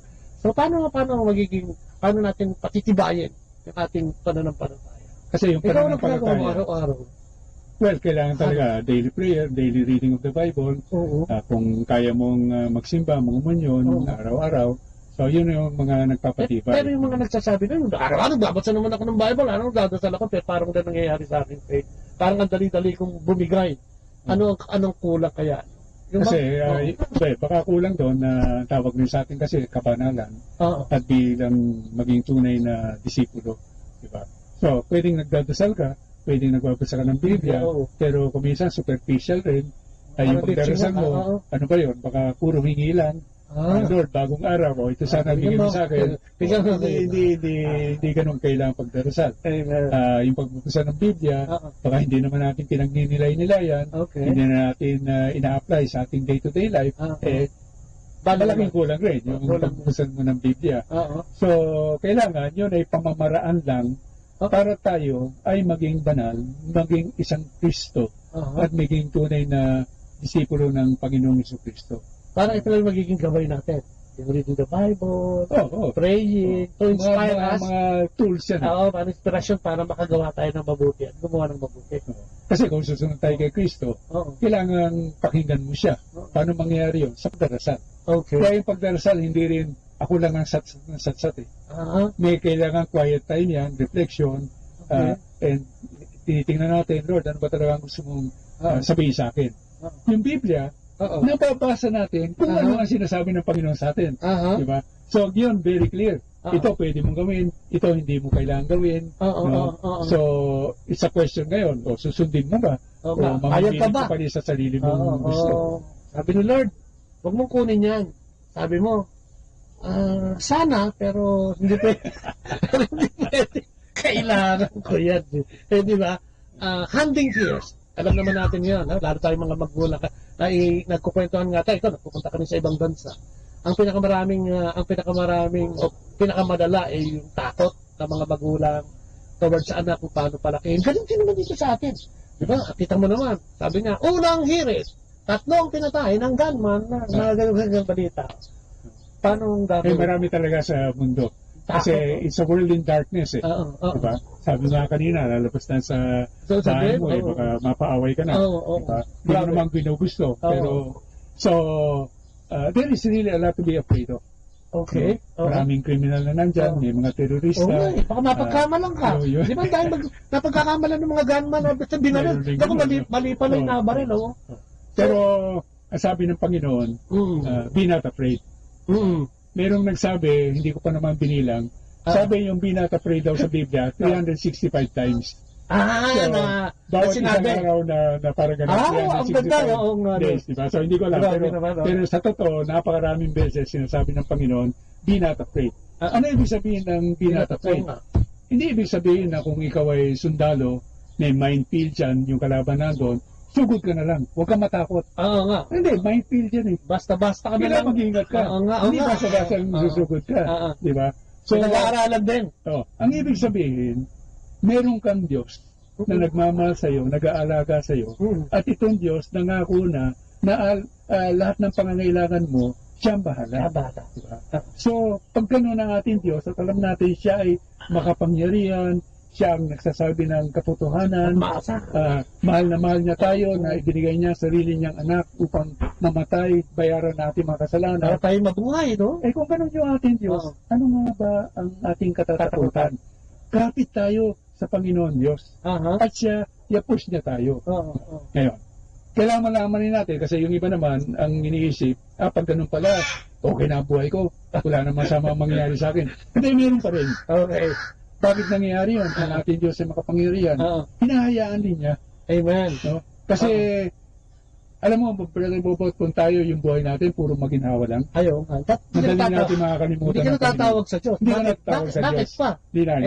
So, bahagi ng buhay pananampalataya na magkaroon ng difficulties, challenges, oppression, even persecution. Yung process din na yung process. Diba? Kung minsan hindi natin maintindihan, alam naman natin yung istorya ni Job. Napakabuting tao. Wala namang ginagawa. Pero nawala lahat except yung kanyang buhay. Diba? Kasi sabi ni Taning, kaya naman sumusunod sa iya kasi walang problema yan. Hayaan mo. So, hayaan mo ko. O sige, hayaan kita. Huwag mo lang kunin ang kanyang buhay. Kaya yun ang nangyari. Hindi natin maintindihan. Pero, ang nakita natin doon, lalong tumindi ang kanyang pananampalataya. Lalong lumapit siya sa Panginoon Diyos. Dami nagsusunod sa kanya. Takbo mo na yung Diyos mo. Aminin mo muna na ikaw yung nagkasala. Sabi niya, wala naman akong anak na ginawa. Hindi ko talaga maamin yung kanila. So, yung suffering and pain, part and parcel of the Christian life. Kung mabasahin natin, lalo na yung mga sulat ni Pablo, talagang all about that. Pero parati niya sinasabi, nakagalak ako, I rejoice in all my sufferings.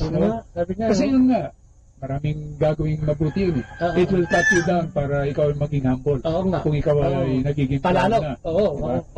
It will make you cling more to the Lord. Hindi ko pala kaya ito. Ang pwede tumulong lang sa akin ng Panginoon. Tapos it will give you an opportunity to walk along His very path. Ayun. Ano sabi ni Jesus? Direction pala yan. Kadalasan direction yun, yung process. Di ba sabi niya sa Lucas 9:23, if anyone wishes to come after me, must deny himself, take up his cross daily, and follow me. Discipleship yun. Pag sumunod ko sa Panginoon, talagang nandyan ang cross, kailangan niya pusin mo. Pero sa kabutihan niya. Kaya nga yung endurance is critical. Oo nga. Kasi na talagang kailangan, napakahirap na ang Panginoong Jesus, he was scourged, tapos bibit-bitin pa niya yung cross. No? So, talagang hindi ko na kaya, gusto ko na sumuko, Panginoon, pero you need to endure. Kasi at the end of the day, kabutihan mo yan. At tapos ng kamatayan, nandyan yung resurrection. Amen. May gain. At the end of the day, siyempre, parating ganun. Kaya pa ng endurance, pinakakain niya ng prayer, humility, charity. Yung isang secular nga, di ba? No pain, no gain. No pain. So, actually, totoo yun. Oo nga, Medyo makamundo lang yung dating, pero no pain, no gain. At marami. Sa akin din, sa buhay ko lang, maraming ganyan. Yung akala mo na hindi na ibibigay ng Panginoon na puro pagsubok na. Kasi marami sa atin nakikinig siguro, I suppose, na yun ang iniisip. Yung Diyos yun naman Di ba? Katulad si Pope, di ba? Tinanong dalawang bata, kung talagang mahal tayo ng Diyos. Sabi niya, bakit? Ang daming nare-rape, ang daming ganito, ang daming ganyan, Ang sagot ni Pope, hindi ko alam ang sagot yan, pero ang alam ko, may Diyos na dapat natin yung alakita. And it proves na, di ba, sa buhay naman natin, talagang may ganun Ang masakit lang kasi sa atin kung minsan, karamihan sa atin, yung pagka-indulto na, saka palang tatawag sa Diyos.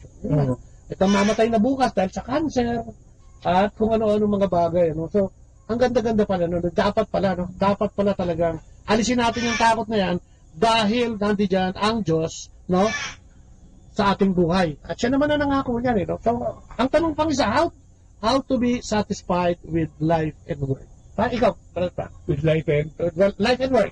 Work sa secular, tsaka work natin dito, especially sa community. Sa katayuan mo ngayon, parang ikaw, masayang-masaya ka. Ang dami mong, nakita mo yung mga punong itinanim ni Brother Frank, tumubo lahat. Kaya, paano ba maging masaya?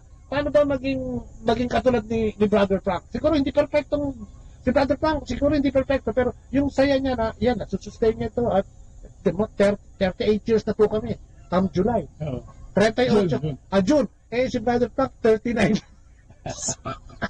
So, paano pagsasamahin nga, how do you mix yung mga bagay? Kasi yung experience mo, ultimate joy and satisfaction, nasa Panginoon lang. Okay. Akala ko nasa sarili. Kung wala ka sa Panginoon, kita natin kahit na yung mayayaman, kahit na yung makapangyarihan, hindi tunay na may joy. Kala nila. Joy, meron siya yung kapitbahay nila, si Joy. Yung definition nila na kala nila, okay, pero hindi talaga. Okay. So, kung nandiyan ang Panginoon, kahit na anong nangyayari sa buhay. No? Unang-una, pag puno ng biyaya, at napakaraming biyaya, na binubuhay sa atin ng Panginoon, diba? Kailangan tignan mo lang yung iyong anak, yung mga apo, yung iyong trabaho, yung iyong ating paglilingkod. So, there's a lot of cause for joy. Amen. Pero kung parang hindi namang maganda nangyari, pinag-uusapan natin kanina, yung suffering and pain and the cross, cause for joy rin pala yun. Dahil may magandang outcome. Magandang outcome, ginagawa tayong banal, at ginagawa tayong maging tulad ni Kristo. Napalapit lalo sa Ama. At the end of the day, di ba, sinasabi natin yun ang mahalaga at makapasok tayo sa langit. So, pag ganun pala, basta gagawa tayo, hindi tayo gagawa ng masama. Kasi kung minsan gumagawa ka ng masama, kaya ka napapahamak. Amen. Kadalasan, ganun kadalasan. So, kung marami namang nangyari na hindi maganda, pero hindi ka gumagawa ng masama, hinahayaan ng Panginoon yun for His purposes to make us holy and to be closer to Him. So, sino ba hindi masisiyan sa ganun? So, kung ganun yung ating tinitignan, both the blessing and the seemingly negative things, pero blessing pa rin pala. No? Para sa isang nanampalataya. Grasya pa rin. Then joy and satisfaction parati. Kaya pala, maraming mga mayayaman na kasi parang hindi maipaniwala ko tulad sa Japan. Natin mga teenagers nila parang napakaganda ng bansa, napakapayapa, napaka-sustainable lahat mga nasusustain nila yung pangalan. Pero may mga nagsuicide. Because of, yun nga, siguro, no? Baka wala silang Diyos na tinatangkilik. At sabi nga, di ba, sa isang tahanan kung wala ang Diyos, parang hindi kompleto. So, hindi lang pala contentment. Kailangan talaga ang pagtawag sa Panginoon. Yun ang number one, ilagay mo sa buhay mo.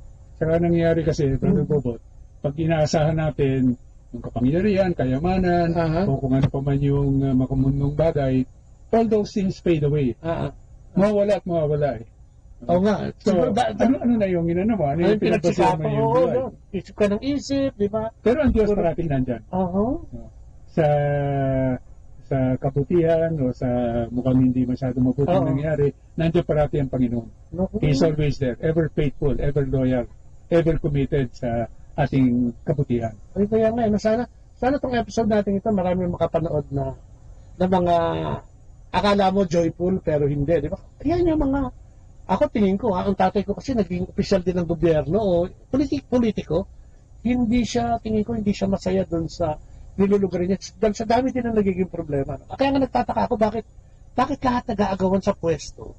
Pati nga barangay captain, di ba, parang kahit magkamag-anak, pagpapatayan just to get yung power na yun. Kaya makikita mo na talagang, ano ba yun? Saan ba papunta yun? No? Kailangan mong pumatay para maluklok ka. No? Kailangan mong pagkatas. Pag naluklok ka, yung mga nagluklok sa'yo dyan, yung karamihan ng mga alalay mo ngayon, yun din na magsusulsul sa'yo na tirahin na natin yan para meron tayong lahat. At yun nga, no, kung minsan hindi ka na maturuan.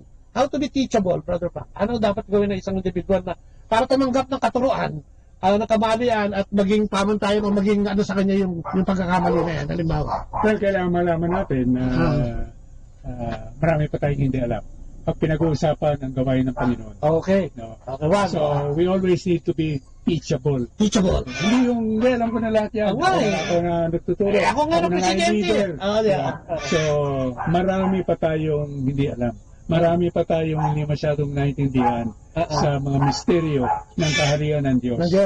So, we always need to be open, we need to be teachable. No? Para nga, bawat araw, meron tayong natututunan sa Panginoon. At nakakapabuti. Siyempre, makakabuti natin buhay. Alam natin, si Franco Diaz, 38 years na nagdidid sa community. Saan ka humuhugot ng mga yan? 38 years is 38 years, hindi 8 years yan, hindi 8 months yan. 38 years, mga 12,000 araw na yan, Brother Pat. Nandiyan ka sa gawaing ito.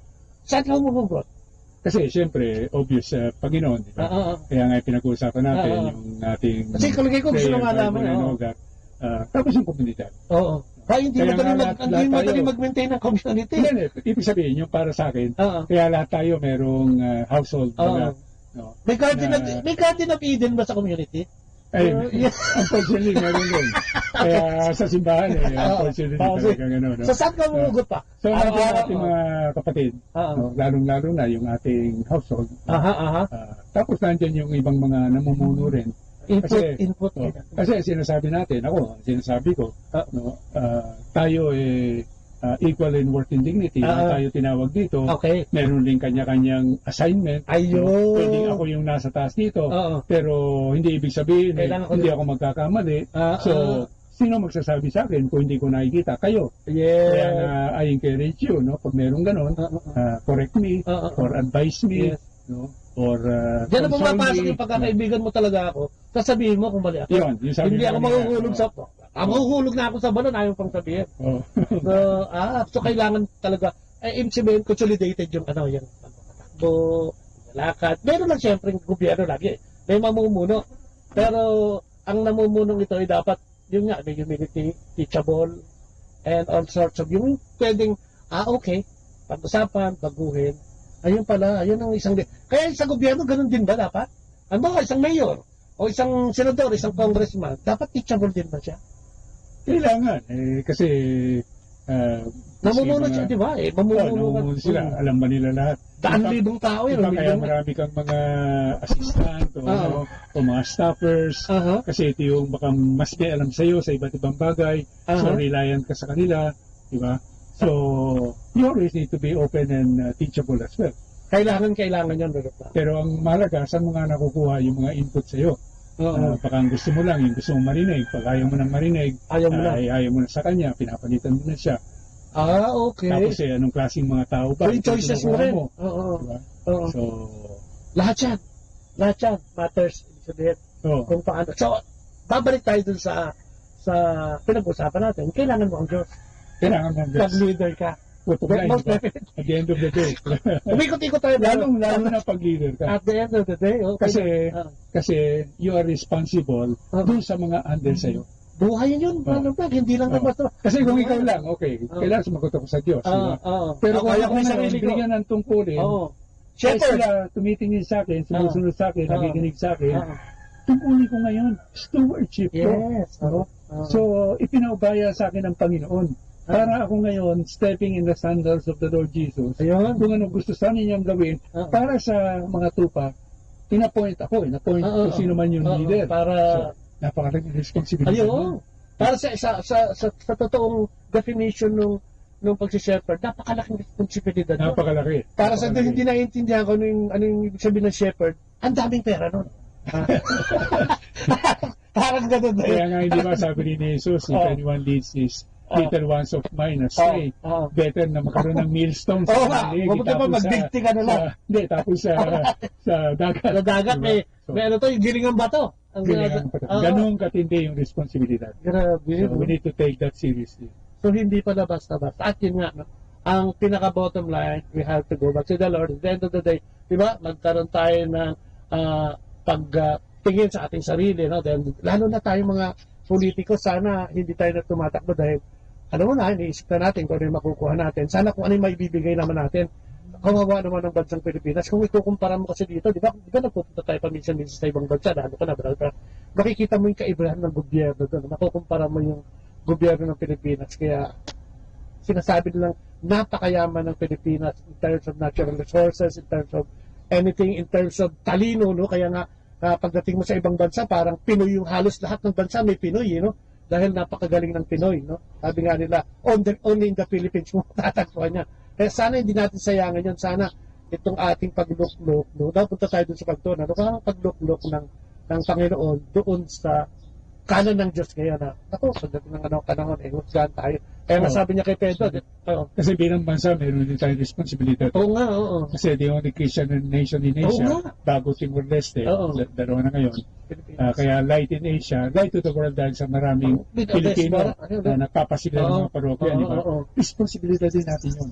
Kaya nga in 2 years, 2021, 500 years, haharap tayo, Brother Bokot, sa Panginoon. At itatanong ng Panginoon, 500 taon na, ano na kayo? Ano na ang nagawa nyo? Kamusta na kayo ngayon? Kamusta na ang aking simbahan dyan sa bansang Pilipinas? Dami ng Isa ngayon, baka Yuyuko tayo, mahiya tayo, Panginoon. Parang Nagkulang kami. Oo nga, parang sa lahat ng aspeto, no? Na parang talagang medyo kulang na. Siguro yung kay Pedro, di ba sabi niya ng Panginoon, Pedro, mahal mo ba ako? Opo, Panginoon, mahal kita. O, pakainin mo yung aking mga tupa. At tinanong, alagaan mo yung aking mga tupa. Ano, sana tayong, lalong-lalo na nga, ano, siyempre, unang-una sa mga magulang, no? Siguro, pangalawa, iluloklok sa ating bayan. Sana maging honest. Tapos sa ating pagboto, maging honest din tayo sa ating sarili. At yun nga, no, at the end of the day, sabi nga, magsusuli tayo sa ating Panginoon. Sana pag tinanong ka, ikaw ngayon, kapatid, pag tinanong ka ba ng Panginoon, kumusta ka na? Ha? Andi dito ka na sa langit ngayon, saan mo gusto magpunta? Dito sa loob na malamig o gusto mo sa impyerno? Baka hindi tayo makasagot. And ako, napakabilis ng oras. Ubus na naman yung ating oras ngayon. Ubus na naman. Next month, ulit tayo. At syempre, mapapakinggan nyo rito ang ating recording na ito sa Manaoag Dominican Radio, sa YouTube, sa Facebook, yung Playa po. No? Nakikita nyo po ito ngayon, live tayo, di ba? At yung mga nag-ano sa atin, yung mga tumangkilik sa atin, andyan si Mr. Open Vinegas, ayan. Tapos si June Felix, no? Ayan. With the worsening society, it is difficult to, ayan, it is difficult to, yun na nga, sabi niya. Okay, hindi ko makita. Ayan. Aha. Okay. At marami pa yung mga nag-text sa atin na, alam mo, yan ang, buti na lang, hindi utak ko yung lumalabo, mata ko lang eh. Good morning, Tito Frank. See you in 2 months. Kuya Bobot, see you in 2.5 months ba? God bless. Bakit mas matagal? Ay, pupunta siya rito eh. So, yan dyan si Frank Louis Bantino, si Belma Biones. Wow! Ito yung aking chauffeur sa Brother Frank eh. Oo. Sa US na si... Ay, kilala mo rito, di ba? Oo, kilala ko yun. Oo, nagiging na ano ka rin niya eh, susundo ka rin niya yata paminsan-minsan sa airport. So lahat na nakikinig, no? Yung hindi namin nabate, keep on logging in dahil itong programang ito, yun nga, sabi natin gusto natin magbigay ng konting kaalaman o edukasyon, inspirasyon, ano, at saka informasyon. So umagang ito siguro kahit papaano ay nagkaroon tayo ng liwanag, ng mulat, dun sa pinag-usapan natin. At sana, no? Pero importante, yung bumagsak kami dun eh, di ba? Yung kailangan natin ng Diyos sa ating buhay, no? Kailangan natin siya para mabuhay ng maayos. Pero last word, mga bilin mo sa salamat mga kapatid. Narito kayo, sinamahan niyo kami at sana nakatulong ng kahit na konti ang aming usap-usapan dito. Ngayon kayo na inaasahan ng Panginoon sa mga Pilipino, hindi lang sa pagbotong darating, ngunit sa lahat sa atin na ang ating gawain para sa pagpatatag ng kaharian ng Diyos. Hallelujah! At syempre, no, bago tayo magwakas, tatapusin natin ito muli sa isang munting panalangin na syempre yan, tuglat na sa ating brother ka. Muli, sa ngalan ng Ama, sa Anak, sa Espiritu Santo. Amen. Panginoon, maraming salamat sa isang oras na ito. Napakabilis po pag pinag-uusapan ng iyong gawain sa aming mga buhay. Inaalay namin ang buhay na ito na ibinigay niyo sa amin at inaasahan namin sa grasya niyo at sa kapangyarihan ng iyong Espiritu Santo, kami ay magiging banal, magiging tunay na disipulo, at sa dulo ng panahon makakapasok sa langit. Panginoon, we say a special prayer para sa aming bansa, sapagkat eleksyon na, sana ang mahalal ay mga taong makadiyos, makapamilya, at makabuhay.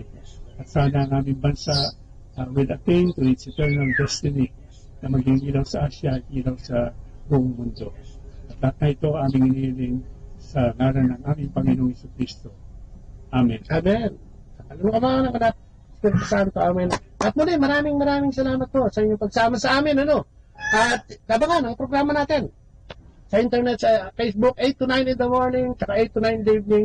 Yan po yun sa Manaoag Radio 102.7 FM. At naku, ilalakas at signal namin dyan sa Manaoag, no? So, mas malaki yung masasakop niya in terms of land area, no? Tapos yung, siyempre sa airwave, ano naman tayo, international, no? Huwag kalimutan, 8 to 9 in the morning, 8 to 9 in the evening, Monday to Saturday. At syempre, lagi natin nakakawan-unuan ang ating Servant General, no? Every month, sisikapin natin yan. At sa mga susunod, sisikapin natin kahit na twice a month, depende sa kanyang oras, ano, na mapagbigyan tayo at makapanayan natin siya. Para meron din tayong guide, especially tayong nasa community ng Purpose for Christ Foundation for Family and Life. At muli, sa CLCFFL, mabuhay tayong lahat, mabuhay kayong lahat sa inyong mga misyon, sa inyong ginagawa. Pagpatuloy lang natin ito at mabuhay ang CFC FFL. Ayan. God bless you. Yes, God bless you. At sa mga nagpapalang, ito po si Kuya Bobot. At syempre, si Brother Frank Padilla, no? Yan yung nakasama ngayong umagang ito. In the absence of Laya, na nandoon at nag-apostolate. ay maraming salamat po. Bye-bye and God bless! Atin pong napakinggan sina Kuya Bobot at Ate Lea Ocampo sa programang Ang Kristiyanong Pamilya at iba pa dito po lamang sa Manaoag Dominican Radio. May kasama ka.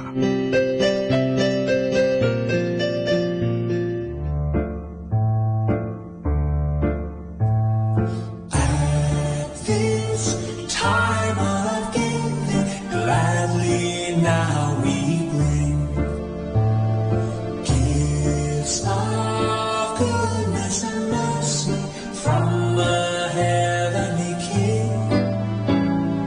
Earth could not contain the treasures heaven holds for you. Perfect joy and lasting pleasures, love so strong and true. At this time of giving, gladly now we bring gifts of goodness and mercy from the heavenly King. May His tender love surround you at this Christmas time. May you see His smiling face that in the darkness shines.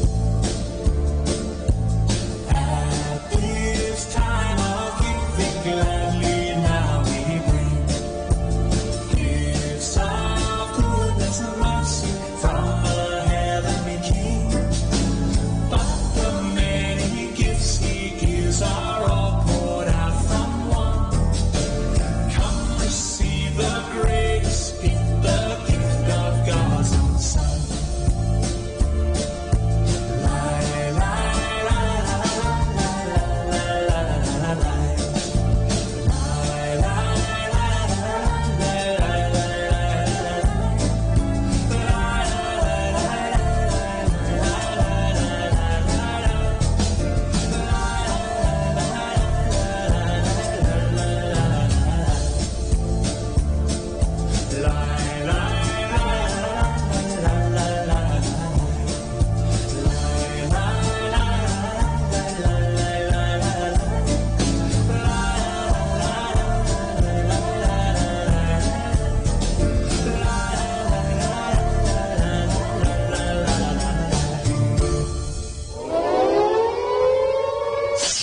In the beginning, there was darkness, then there was light, and then a sound.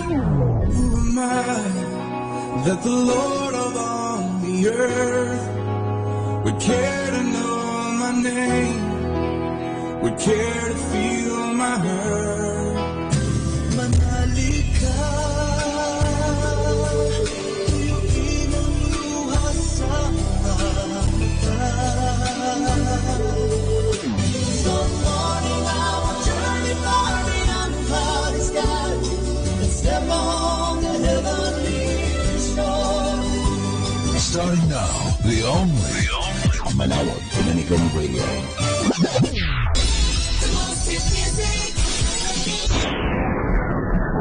Our time now is 9 o'clock in the morning. Let us now have our time check prayer.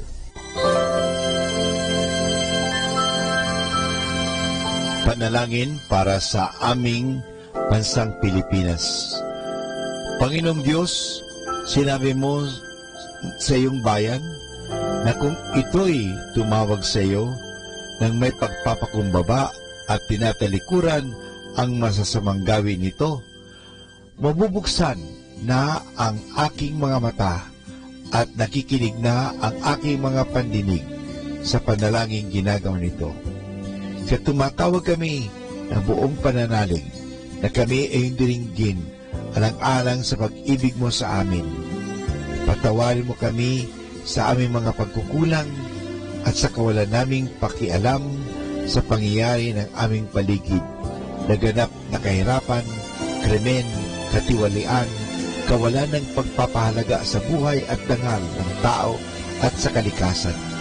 Tulungan mo kaming talikuran ang mga pagiging makasarili at turuan mo kami na ang hangarin ay ang kapakanan ng bawat mamamayan. Paghilungin mo nawa ang mga sugat ng masasakit na pangyayari ng mga nagdaang panahon. Pag-isahin mo ang aming mga diwa at puso upang sama-sama naming tahakin ang landas patungo sa maunlad at masaganang bukas.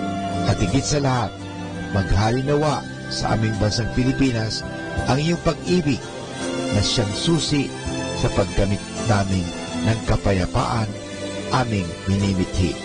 Amen.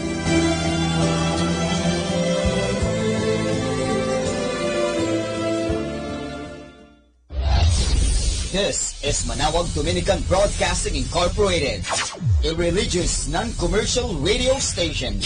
10 years of evangelizing the airwaves, sharing God's blessings, live masses on air, playing religious music and prayers.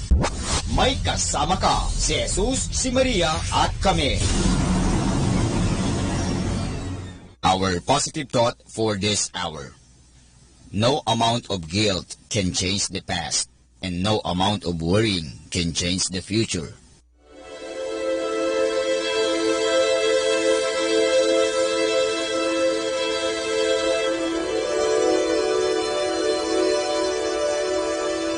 Isang mapagpalang pagbati po sa inyong lahat mula sa aming mga Dominikanong nobisyo dito sa Minor Basilica of Our Lady of the Rosary of Manaoag. Kayo po ay nakikinig sa binhi ng buhay.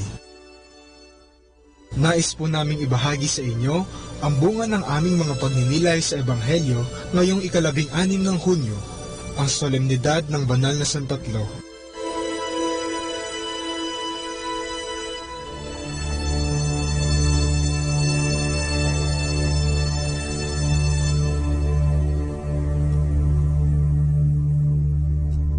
A reading from the Holy Gospel according to John.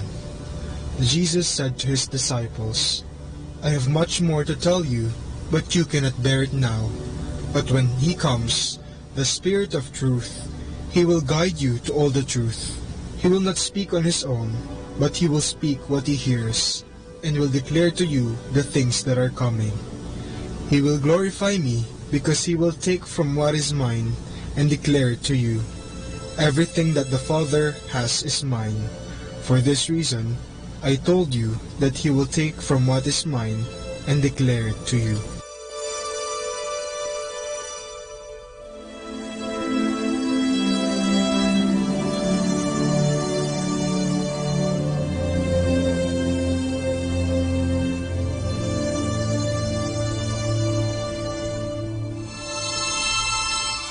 Uso sa mga kabataan ngayon ang mga katagang nagmahal, nasaktan at iniwan. Ito ay tungkol sa masakit na pagwawakas ng isang relasyon. Napakasakit nga namang iwanan ng taong minahal mo ng lubos, di ba? Sa mabuting balita ngayong linggo, ipinakikilala ni Jesus ang Espiritu na siyang tutulong sa mga alagad upang ipahayag ang katotohanan. Totoo ngang si Jesus ay nagmahal, nagpakasakit, namatay, at umakyat sa langit. Ngunit siya ay hindi nang iwan. Sa halip, siya ay nag-iwan. Ibinigay niya sa atin ang Espiritu Santo upang gabayan tayo sa ating buhay at upang lalo nating makilala ang Panginoon. Sa banal na kasulatan, makikita natin na hindi tayo iniwan ng Diyos kahit na nasaktan natin siya. Nagsimula ito kina Adan at Eva noong kinain nila ang bunga ng kaalaman ng kabutihan at kasamaan. Ngunit dahil mahal ng Diyos ang tao, patuloy pa rin niyang ginabayan ang kanyang mga nilikha sa pamamagitan ng pagsugo ng mga patriarka, mga hukom at mga propeta. At hindi pa rito nagtatapos ang kanyang plano. Isinugo niya ang kanyang bugtong na anak upang tayo'y tubusin mula sa kasalanan. At dahil alam ng Diyos na mahina at marupok ang tao, ipinadala rin niya ang Espiritu Santo upang tayo gabayan sa ating pang-araw-araw na buhay. Dito makikita natin kung gaano kamahal ang iisang Diyos na may 3 persona ang kanyang kawan. Bakit nga kaya nauso ang pagsabi ng mga salitang nagmahal, nasaktan at iniwan? Siguro, sa panahon ngayon, hindi na natin pinaninindigan ang ating mga ipinapangako. Maaring nawala na ang tunay na kahulugan ng pag-ibig at naging makasarili na ang tao. Naway mabago natin ang mga katagang iyon sa pamagitan ng pagsunod sa Diyos. Ang tunay na Kristiyano ay patuloy na nagmamahal kahit na siya ay nasasaktan. Siya ay hindi nangiiwan ng kapwa. Halina at tayo magmahalan. Walang iwanan, ha?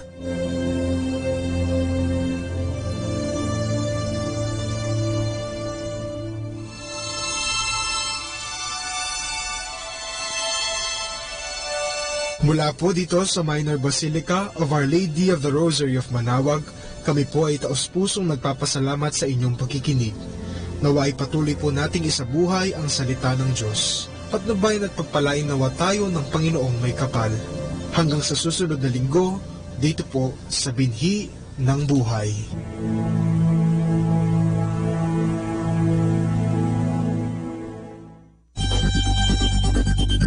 More than ever, we need Catholic radio station like Manaoag Dominican Radio FM.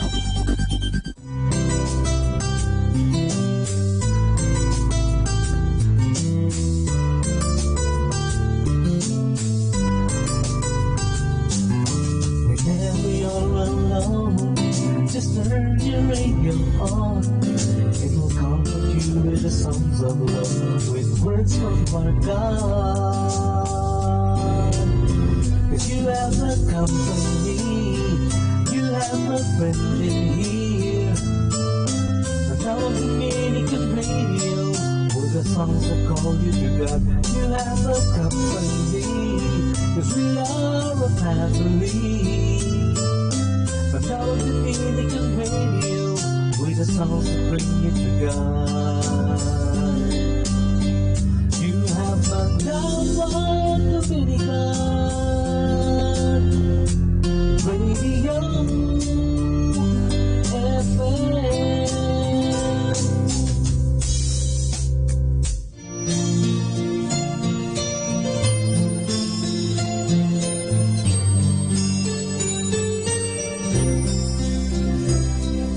Spirit of the living God, fall afresh on me. Spirit of the living God, fall afresh on me. Melt me, mold me, fill me, use me. Spirit of the living God, fall afresh on me. Spirit of the living God, fall afresh on me. Spirit of the living God, fall afresh on me.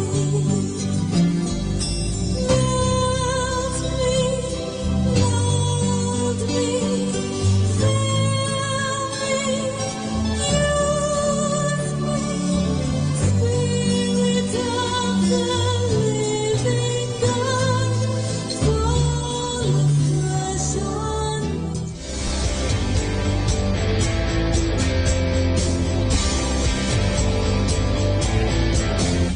This house has no walls, and this house has no floor. There is no ceiling, are no doors in this house. This house is always moving, but this house cannot be moved.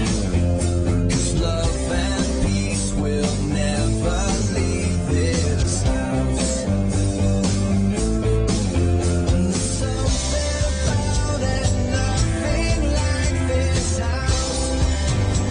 No, it's my home away from home. I know I belong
Hi everyone, this is your friend Father Boots Bombase OP giving you a thought for today. And our thought for today is shame your critics. Someone said that a hot idea is one which is still hot after people have thrown cold water on it. Many of today's most successful inventions were laughed at by intelligent people when they first appeared. Airplanes and televisions were considered useless. Plastics were playthings, and so was the telephone. But fortunately, did not stop the inventors. Look, anyone who tries to improve things, or start something new, or comes up with a new idea, is going to run into opposition from those around him or her. Listen, they treated Jesus the same way. They laugh at his ideas. His relatives chase him out of town. Furthermore, the highest religious teachers of the land had him killed because they disagreed with his ideas. But he won. He rose from the dead. There is an old Persian proverb